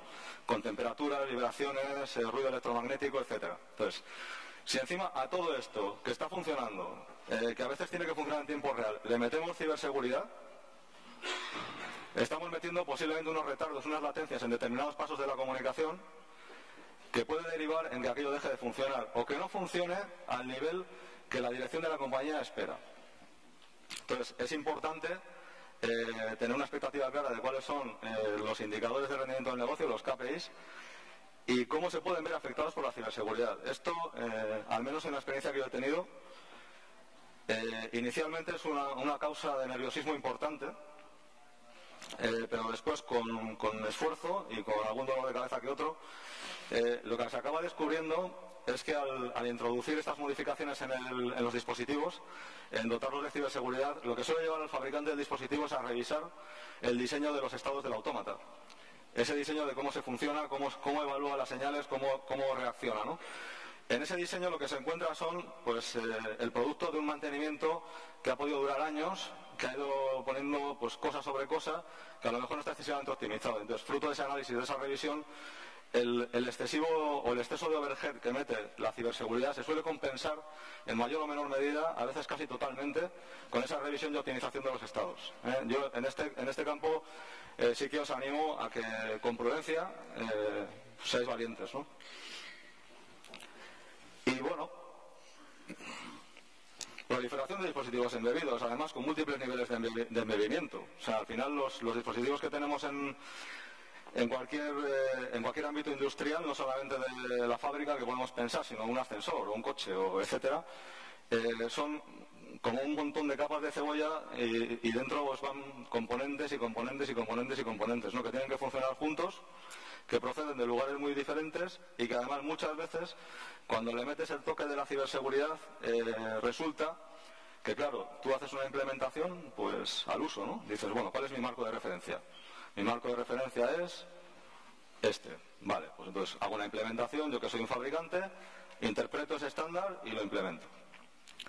Entonces viene el operador de ese dispositivo, que es el que me lo compra, y lo va a poner a funcionar. Pero claro, coexiste con dispositivos de otros fabricantes, que pueden haber hecho una interpretación diferente de ese mismo estándar de ciberseguridad y que al establecer la comunicación no funciona muy bien, ¿no? Pues la interoperabilidad es un tema complejo, que requiere muchas pruebas y que, como decía, pues puede tener su impacto sobre todo en los tiempos de llegada, ¿no? De los tiempos de llegada al mercado y en la evolución sobre todo de los niveles de madurez de la tecnología, ¿no? Y por supuesto, como adelantaba esta mañana la primera ponente, multigeneracional en dispositivos. Si te vas a cualquier planta de fabricación de cualquier tipo de industria, verás dispositivos de los años 80 y dispositivos comprados ayer. Entonces, ese mundo tiene una complejidad pues increíble, ¿no? ¿Cómo protegemos o para qué protegemos la información? Adelantaba antes que el concepto más común es la privacidad, ¿no? Pero la privacidad no solamente de los datos personales, sino de la propiedad intelectual o de la información estratégica para una compañía. Imaginaros que estamos desarrollando algún producto nuevo o una nueva patente y alguien nos la roba, o que somos una empresa de prospección petrolífera y que alguien es capaz de robarnos dónde están lo que hemos detectado que tiene potencial de prospección, ¿no? También para la prevención de fallo. Como decía antes, todo lo que es el control de integridad, la corrección y completitud de la información es importante a la hora de las alertas, ¿no? Para que esas alertas primero sean fiables y se produzcan lo antes posible para que se pueda reaccionar, no solamente para prevenir un fallo, como dice ahí, sino también, como dice al final, para evitar un accidente. Es una planta industrial que puede derivar en muertes o en contaminación del entorno, ¿no? Otro riesgo que tenemos derivado de la conectividad es la zombificación de redes, es decir, el secuestro de dispositivos para utilizarlos como plataforma de lanzamiento de ataque. Esto, los que estéis más familiarizados con la ciberseguridad o con la última literatura que ha surgido en relación con este tipo de ataques, recordaréis el ataque llamado Mirai, que tuvo lugar en octubre del año pasado en Estados Unidos y que tumbó webs de redes sociales muy conocidas como Twitter o Spotify o incluso Amazon, ¿no? Amazon también cayó víctima de esto. Esto tiene una lectura complicada, sobre todo para aquellas empresas operadoras de servicios que tengan en su campo millones de dispositivos. Pensemos que un ataque de denegación de servicios se puede realizar o bien generando una gran cantidad de tráfico desde muy pocos dispositivos muy potentes o pequeñas cantidades desde muchísimos dispositivos, como es el caso. Entonces, esto es un tema de responsabilidad casi social o civil, que las empresas que tengan gran cantidad de este tipo de dispositivos y que puedan ser susceptibles de recibir un ataque de este estilo, tomen las precauciones debidas para que esto no suceda. Y como adelantaba hace un momento, las consecuencias son las de siempre. O sea, pues estamos en un ámbito industrial, pues puede haber accidentes, puede morir gente, podemos contaminar un acuífero, podemos contaminar el suelo, podemos recibir una multa por incumplimiento de una ley, o podemos quebrar, que es peor todavía que pagar una multa. La empresa puede encontrar que no tiene camino para seguir. Yo siempre suelo decir que orientar la ciberseguridad o el cumplimiento a la ley es un enfoque de mínimos, que menos que cumplir la ley, ¿no? Algunos no pensarán esto, pero bueno, que menos que cumplir la ley. La supervivencia del negocio va mucho más allá. Si no hay una ley que me obligue a tomar estas precauciones, tengo que hacerlo para ser competitivo y para seguir vendiendo, para seguir pudiendo sobrevivir en el mercado. Por eso decía que para mí la ley en este caso es un enfoque de mínimos. Y bueno, con todo este escenario donde todo cambia, parece que el tiempo corre más que nosotros, donde aparecen riesgos que antes no estaban, donde a veces casi no somos ni capaces de identificar cuáles son los riesgos que tiene nuestra organización, ¿qué hacemos, no? Pues por ejemplo lo que podemos hacer es reducir el gap de detección. Y me explico. El gap de detección es el tiempo que tarda una organización en detectar que tiene un ataque en curso. Entonces, la reducción de ese gap es una tarea muy compleja y de mucho esfuerzo, porque como decía antes, los atacantes cada vez están mejor preparados. Es un poco como sucede con el control antidoping. Primero la tecnología del doping y detrás el antidoping, ¿no? Pues aquí tendríamos que acelerar para que esa distancia a la detección sea lo menor posible, porque alguno de los ponentes también ha dicho que, creo que ha sido Álvaro Fraile, no se trata de intentar evitar que no pase, se trata de estar preparado para cuando pase, ¿no? Entonces, cuanto antes seamos capaces de detectarlo, antes seremos capaces de reaccionar y con menos daño saldremos del incidente.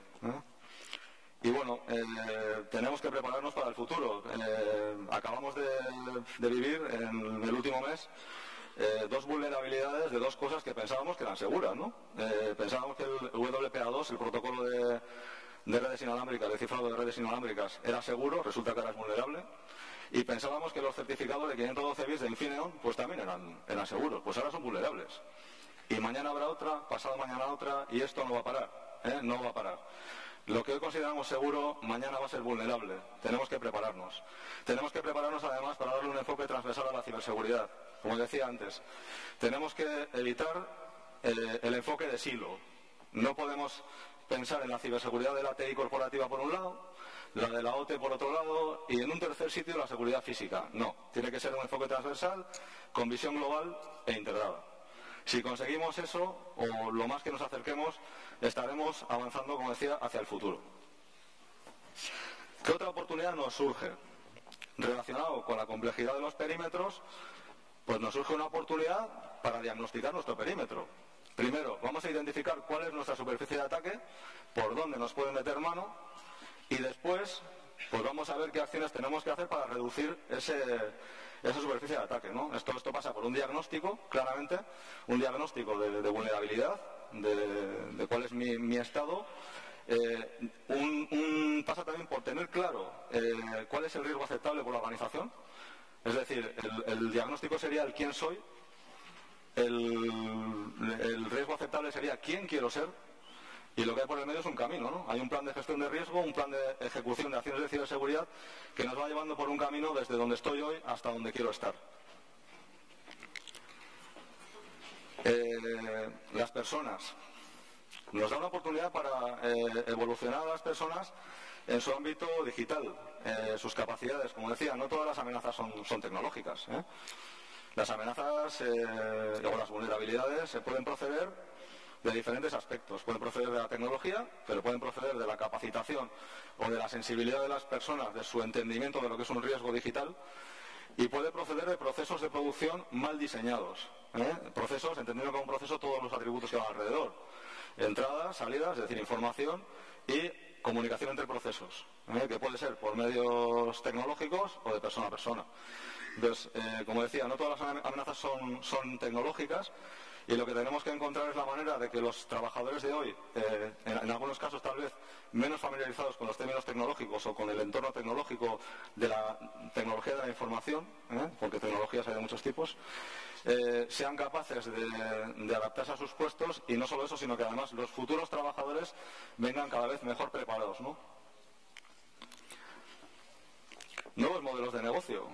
Joder, pues con todo este rollo de la conectividad y de la integridad y de las... pues hay nuevos modelos de negocio, ¿no? Por ejemplo, hay modelos que van a revolucionarse, ¿eh? El modelo de gestión de la cadena de aprovisionamiento va a cambiar, yo creo que dramáticamente en los próximos años. Están surgiendo nuevas tecnologías que no son específicamente de ciberseguridad, aunque cubren algunos aspectos. Se ha hablado un poco de blockchain hoy. Que están muy centrados en dos dimensiones de la ciberseguridad. Blockchain está centrado en la trazabilidad y en la autenticidad. Entonces, todo este tipo de cosas, si las recubres por encima de confidencialidad, de cifrado de las comunicaciones, por decirlo en unas palabras un poco más comprensibles, se pueden generar modelos de negocio aplicables, por ejemplo, a todo lo que es la cadena de aprovisionamiento.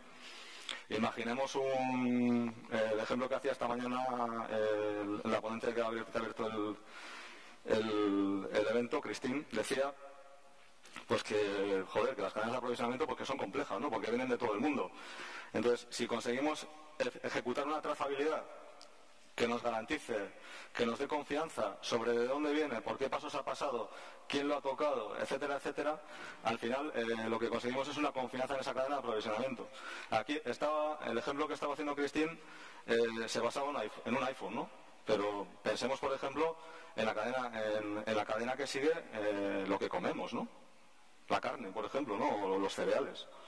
Entonces, todo esto tiene aplicaciones en nuevos modelos de negocio, como digo, y saliéndonos de la cadena de aprovisionamiento, hay otro negocio que probablemente va a cambiar en los próximos años, de hecho ya está cambiando en algunos países, que es el negocio del mantenimiento. Los grandes fabricantes industriales, como decía antes, tienden al mantenimiento cautivo, porque eso les da un negocio de recorrido, de futuro, no solamente de he vendido a vender otro, es vendo y ahora tengo un recurrente permanente aquí durante 10 años, porque este me tiene que comprar el mantenimiento a mí. ¿Por dónde pasa eso? Bueno, pues eso pasa principalmente por tener una capacidad de que los dispositivos puedan identificarse para el uso de recursos en una red. Es decir, que cierto software solo pueda correr en mi hardware, que mi hardware solo pueda ejecutar ese software, y todo eso se basa, sobre todo en criptografía, en la gestión de claves, en todo el ciclo de vida de la gestión de claves, desde fábrica hasta la puesta en marcha en campo, ¿no? Generalmente claves asimétricas, pero hay otras que son menos exigentes en capacidad de cómputo y que, bueno, que están ayudando a que este nuevo negocio sea posible, ¿no? Esto genera, como digo, una cautividad importante en el mantenimiento, pero genera además otras oportunidades para el fabricante, porque todo ese tipo de dispositivos que ya tengo controlados, que están corriendo solamente con lo que yo quiero y como yo quiero, están generando un montón de información de su operación y la están subiendo. Algunos dirán a la nube. Bueno, la están subiendo a un sitio donde la compañía fabricante o mantenedora lo puede interpretar. ¿Y qué consigue con eso? Pues consigue identificar averías antes de que se rompa la máquina. consigue identificar patrones en el sentido de que hay ciertos componentes que cada ciertas horas de funcionamiento y siempre los mismos componentes en un porcentaje X se están deteriorando. Entonces retroalimento a fábrica, analizo por qué, mejoro esa fabricación y mejoro la fiabilidad. Esto en cuanto a lo que es la comunicación e interpretación. ¿Por qué seguridad? Porque la confidencialidad de esa información es importante. Es decir, a mí no me interesa que mis competidores sepan ni cómo funcionan mis equipos, ni qué información generan, ni cuántos estropean, para que no me hagan una publicidad que a lo mejor es más negativa de lo que yo quiero, etcétera, ¿no? Entonces, como decía, modelos de negocio nuevos. Dos ejemplos he puesto: gestión de la cadena de aprovisionamiento, mantenimiento cautivo y además, como eso, retroalimentación para mejorar la fabricación y hacer que se averíe menos. Esta mañana en la mesa adelantaba este tema, ¿no? Innovación, en maneras de hacer, en tecnología. La cautividad tecnológica o la dependencia tecnológica que tenemos en la Unión Europea, y Euskadi no es ninguna excepción, pues yo creo que no es... A mí no me deja contento, ¿no? Porque al final depende de otras economías que en determinados momentos pues pueden ejercer cierta presión o cierto, llamémoslo, chantaje, para poderlo ceder o blindar los precios, etcétera, ¿no? Entonces yo creo que no es buena idea o que no es cómodo depender de economías como China o como Rusia, que tienen fabricación de tecnología. No creo que sea una buena idea. Entonces yo creo que deberíamos poner el foco también en partiendo de a lo mejor otros agentes que estén siendo exitosos en la fabricación de tecnología, ponerle un poquito de nuestra parte para generar algo nuevo, ¿no? Entonces yo creo que la innovación tecnológica nos puede llevar a un paso o a un estado en el que ahora mismo no estamos en relación con la independencia o autonomía tecnológica de otras economías. Y bueno, también se pueden hacer pues proyectos que a lo mejor estamos trabajando en un escenario más pequeño, en una escala más pequeña, hacerlos más grandes, ¿no? En demostradores. El Digital Innovation Hub es un caso claro. Es decir, sí, estamos haciendo aquí algo, no sabemos muy bien cómo se va a comportar si esto de repente, en lugar de tener 1 o 2 clientes que tenemos ahora, pues tenemos 55, ¿no? Entonces, tenemos que ver cómo funciona esto en escalado. Tenemos que, gracias también a la generación de tantos datos, del famoso Big Data, que es, como decía antes, que es un sitio donde se puede analizar, es más fácil generar datasets suficientemente voluminosos para que las pruebas se hagan con datos de hoy. Lo que está pasando generalmente cuando se hacen proyectos de investigación es que los datos, los conjuntos de datos voluminosos tienen una cierta antigüedad y por lo tanto los resultados generalmente no son extrapolables, ¿no? Y no están preparados para cierto tipo de análisis. La estandarización, la homologación y la certificación es un campo en el que Europa está poniendo mucho acento. Ha puesto a ENISA a liderar esta iniciativa. Esta iniciativa que no es sencilla, especialmente en el ámbito industrial, porque bueno, muchos de los que estáis aquí seguramente trabajaréis, y habéis trabajado más años que yo seguramente en el ámbito industrial. Sabéis que la estandarización es precisamente una de las grandes carencias. Es decir, hay 57.000 protocolos de comunicación, no sé cuántos estándares ISO, ISA y no sé cuántos tipos de fabricantes. Entonces, esa carencia de estandarización al final es un problema, es una limitación, y eso desde el punto de vista del operador de los servicios, ¿no? Pero desde el punto de vista de un proveedor que quiere desarrollar servicios, que quiere ser útil a la industria, es también una limitación. Porque al final lo que busca un proveedor de servicios es la rentabilidad. Entonces, si yo, en lugar de desarrollar patrones de diagnóstico, patrones de ataque contra un solo estándar, tengo un solo estándar que utilicen a lo mejor miles de clientes, tengo que desarrollar un patrón de ataque por cada uno de los estándares y cada uno de ellos lo utiliza solo 10 clientes, a mí las cuentas no me salen. Entonces, abandono esa línea de trabajo, abandono el diagnóstico, y si no tengo diagnóstico, pues no tengo plan de acción y me quedo como estaba. Mi madurez no crece. Entonces, como digo, es una oportunidad importante de estandarización, homologación, certificación de productos, sobre todo certificación pensando en el reconocimiento de esa certificación alcanzada, ¿no? Porque al final que yo certifique un producto está bien siempre y cuando lo reconozca el mercado.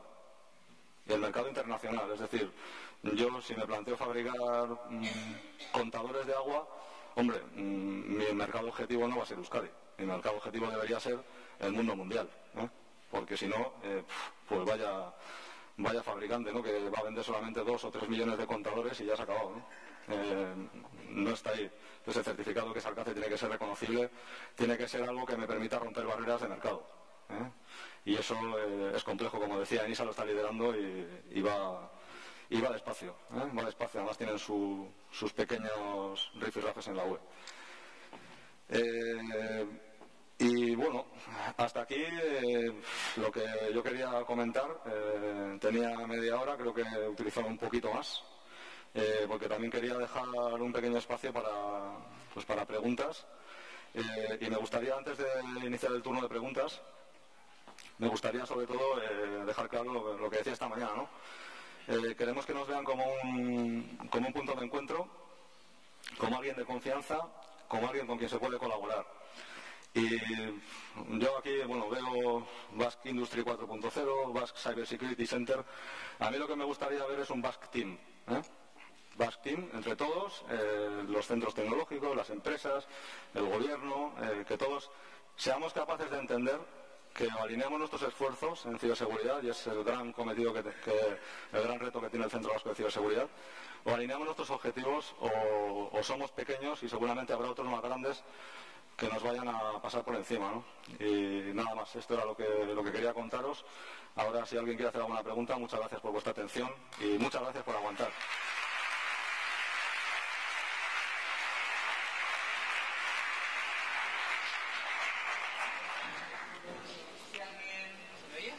Si alguien quiere hacer alguna pregunta, podéis alzar la mano, os haremos llegar un micrófono para que tranquilamente podáis plantear a Javier Dieguez la pregunta que os interese.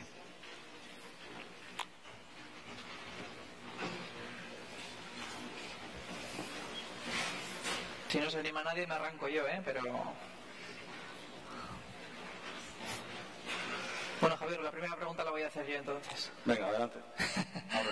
A mí me interesa saber por qué es tan importante estar posicionados a nivel internacional. ¿Por qué es tan importante la colaboración internacional en esto? Vale. Para esa pregunta yo distinguiría dos ámbitos. Empezamos por el técnico. El ámbito técnico es que estamos en Internet. Internet es global. Y yo creo que no se puede hacer una aproximación al problema de protegernos contra los riesgos de la conectividad en un ámbito menor que en el ámbito mundial. Entonces, la razón de hacer internacional, de establecer relaciones con otros organismos a nivel mundial, es precisamente la compartición de información. Es decir, que otros puedan ayudarnos a entender ciertos tipos de ataques que estén sucediendo y que en el futuro podrían suceder aquí, y viceversa, ¿no? Que nosotros, fruto de nuestra experiencia en alguna materia que seamos referentes o fruto de nuestra experiencia al recibir ciberataques, podamos enriquecer a otros que puedan estar pensando en que tienen una situación parecida y que potencialmente podrían sufrir ese ataque, ¿no? Ese sería un poco el enfoque técnico. Y luego está, yo diría, el enfoque comercial, ¿no? El enfoque comercial, es decir, yo creo que es importante que los mercados exteriores perciban a Euskadi como una marca vinculada a la ciberseguridad. Entonces, si no somos capaces de dar visibilidad hacia afuera de algo que mezcle Euskadi con ciberseguridad, difícilmente vamos a hacer atractivas las inversiones para que, con ayuda de otros que puedan aportarnos y enriquecernos, podamos desarrollar nuestra industria, ¿no? Que, como decía al principio, es el objetivo principal de todo esto. Qué recasco. ¿Alguno se anima? Espera, me voy a sentar, que igual es porque estoy muy alto. Si no, señal de que ha quedado todo muy claro, y nos despedimos. Nada. Pues listo. Eskerrik asko guztioi. Ha sido una estupenda jornada.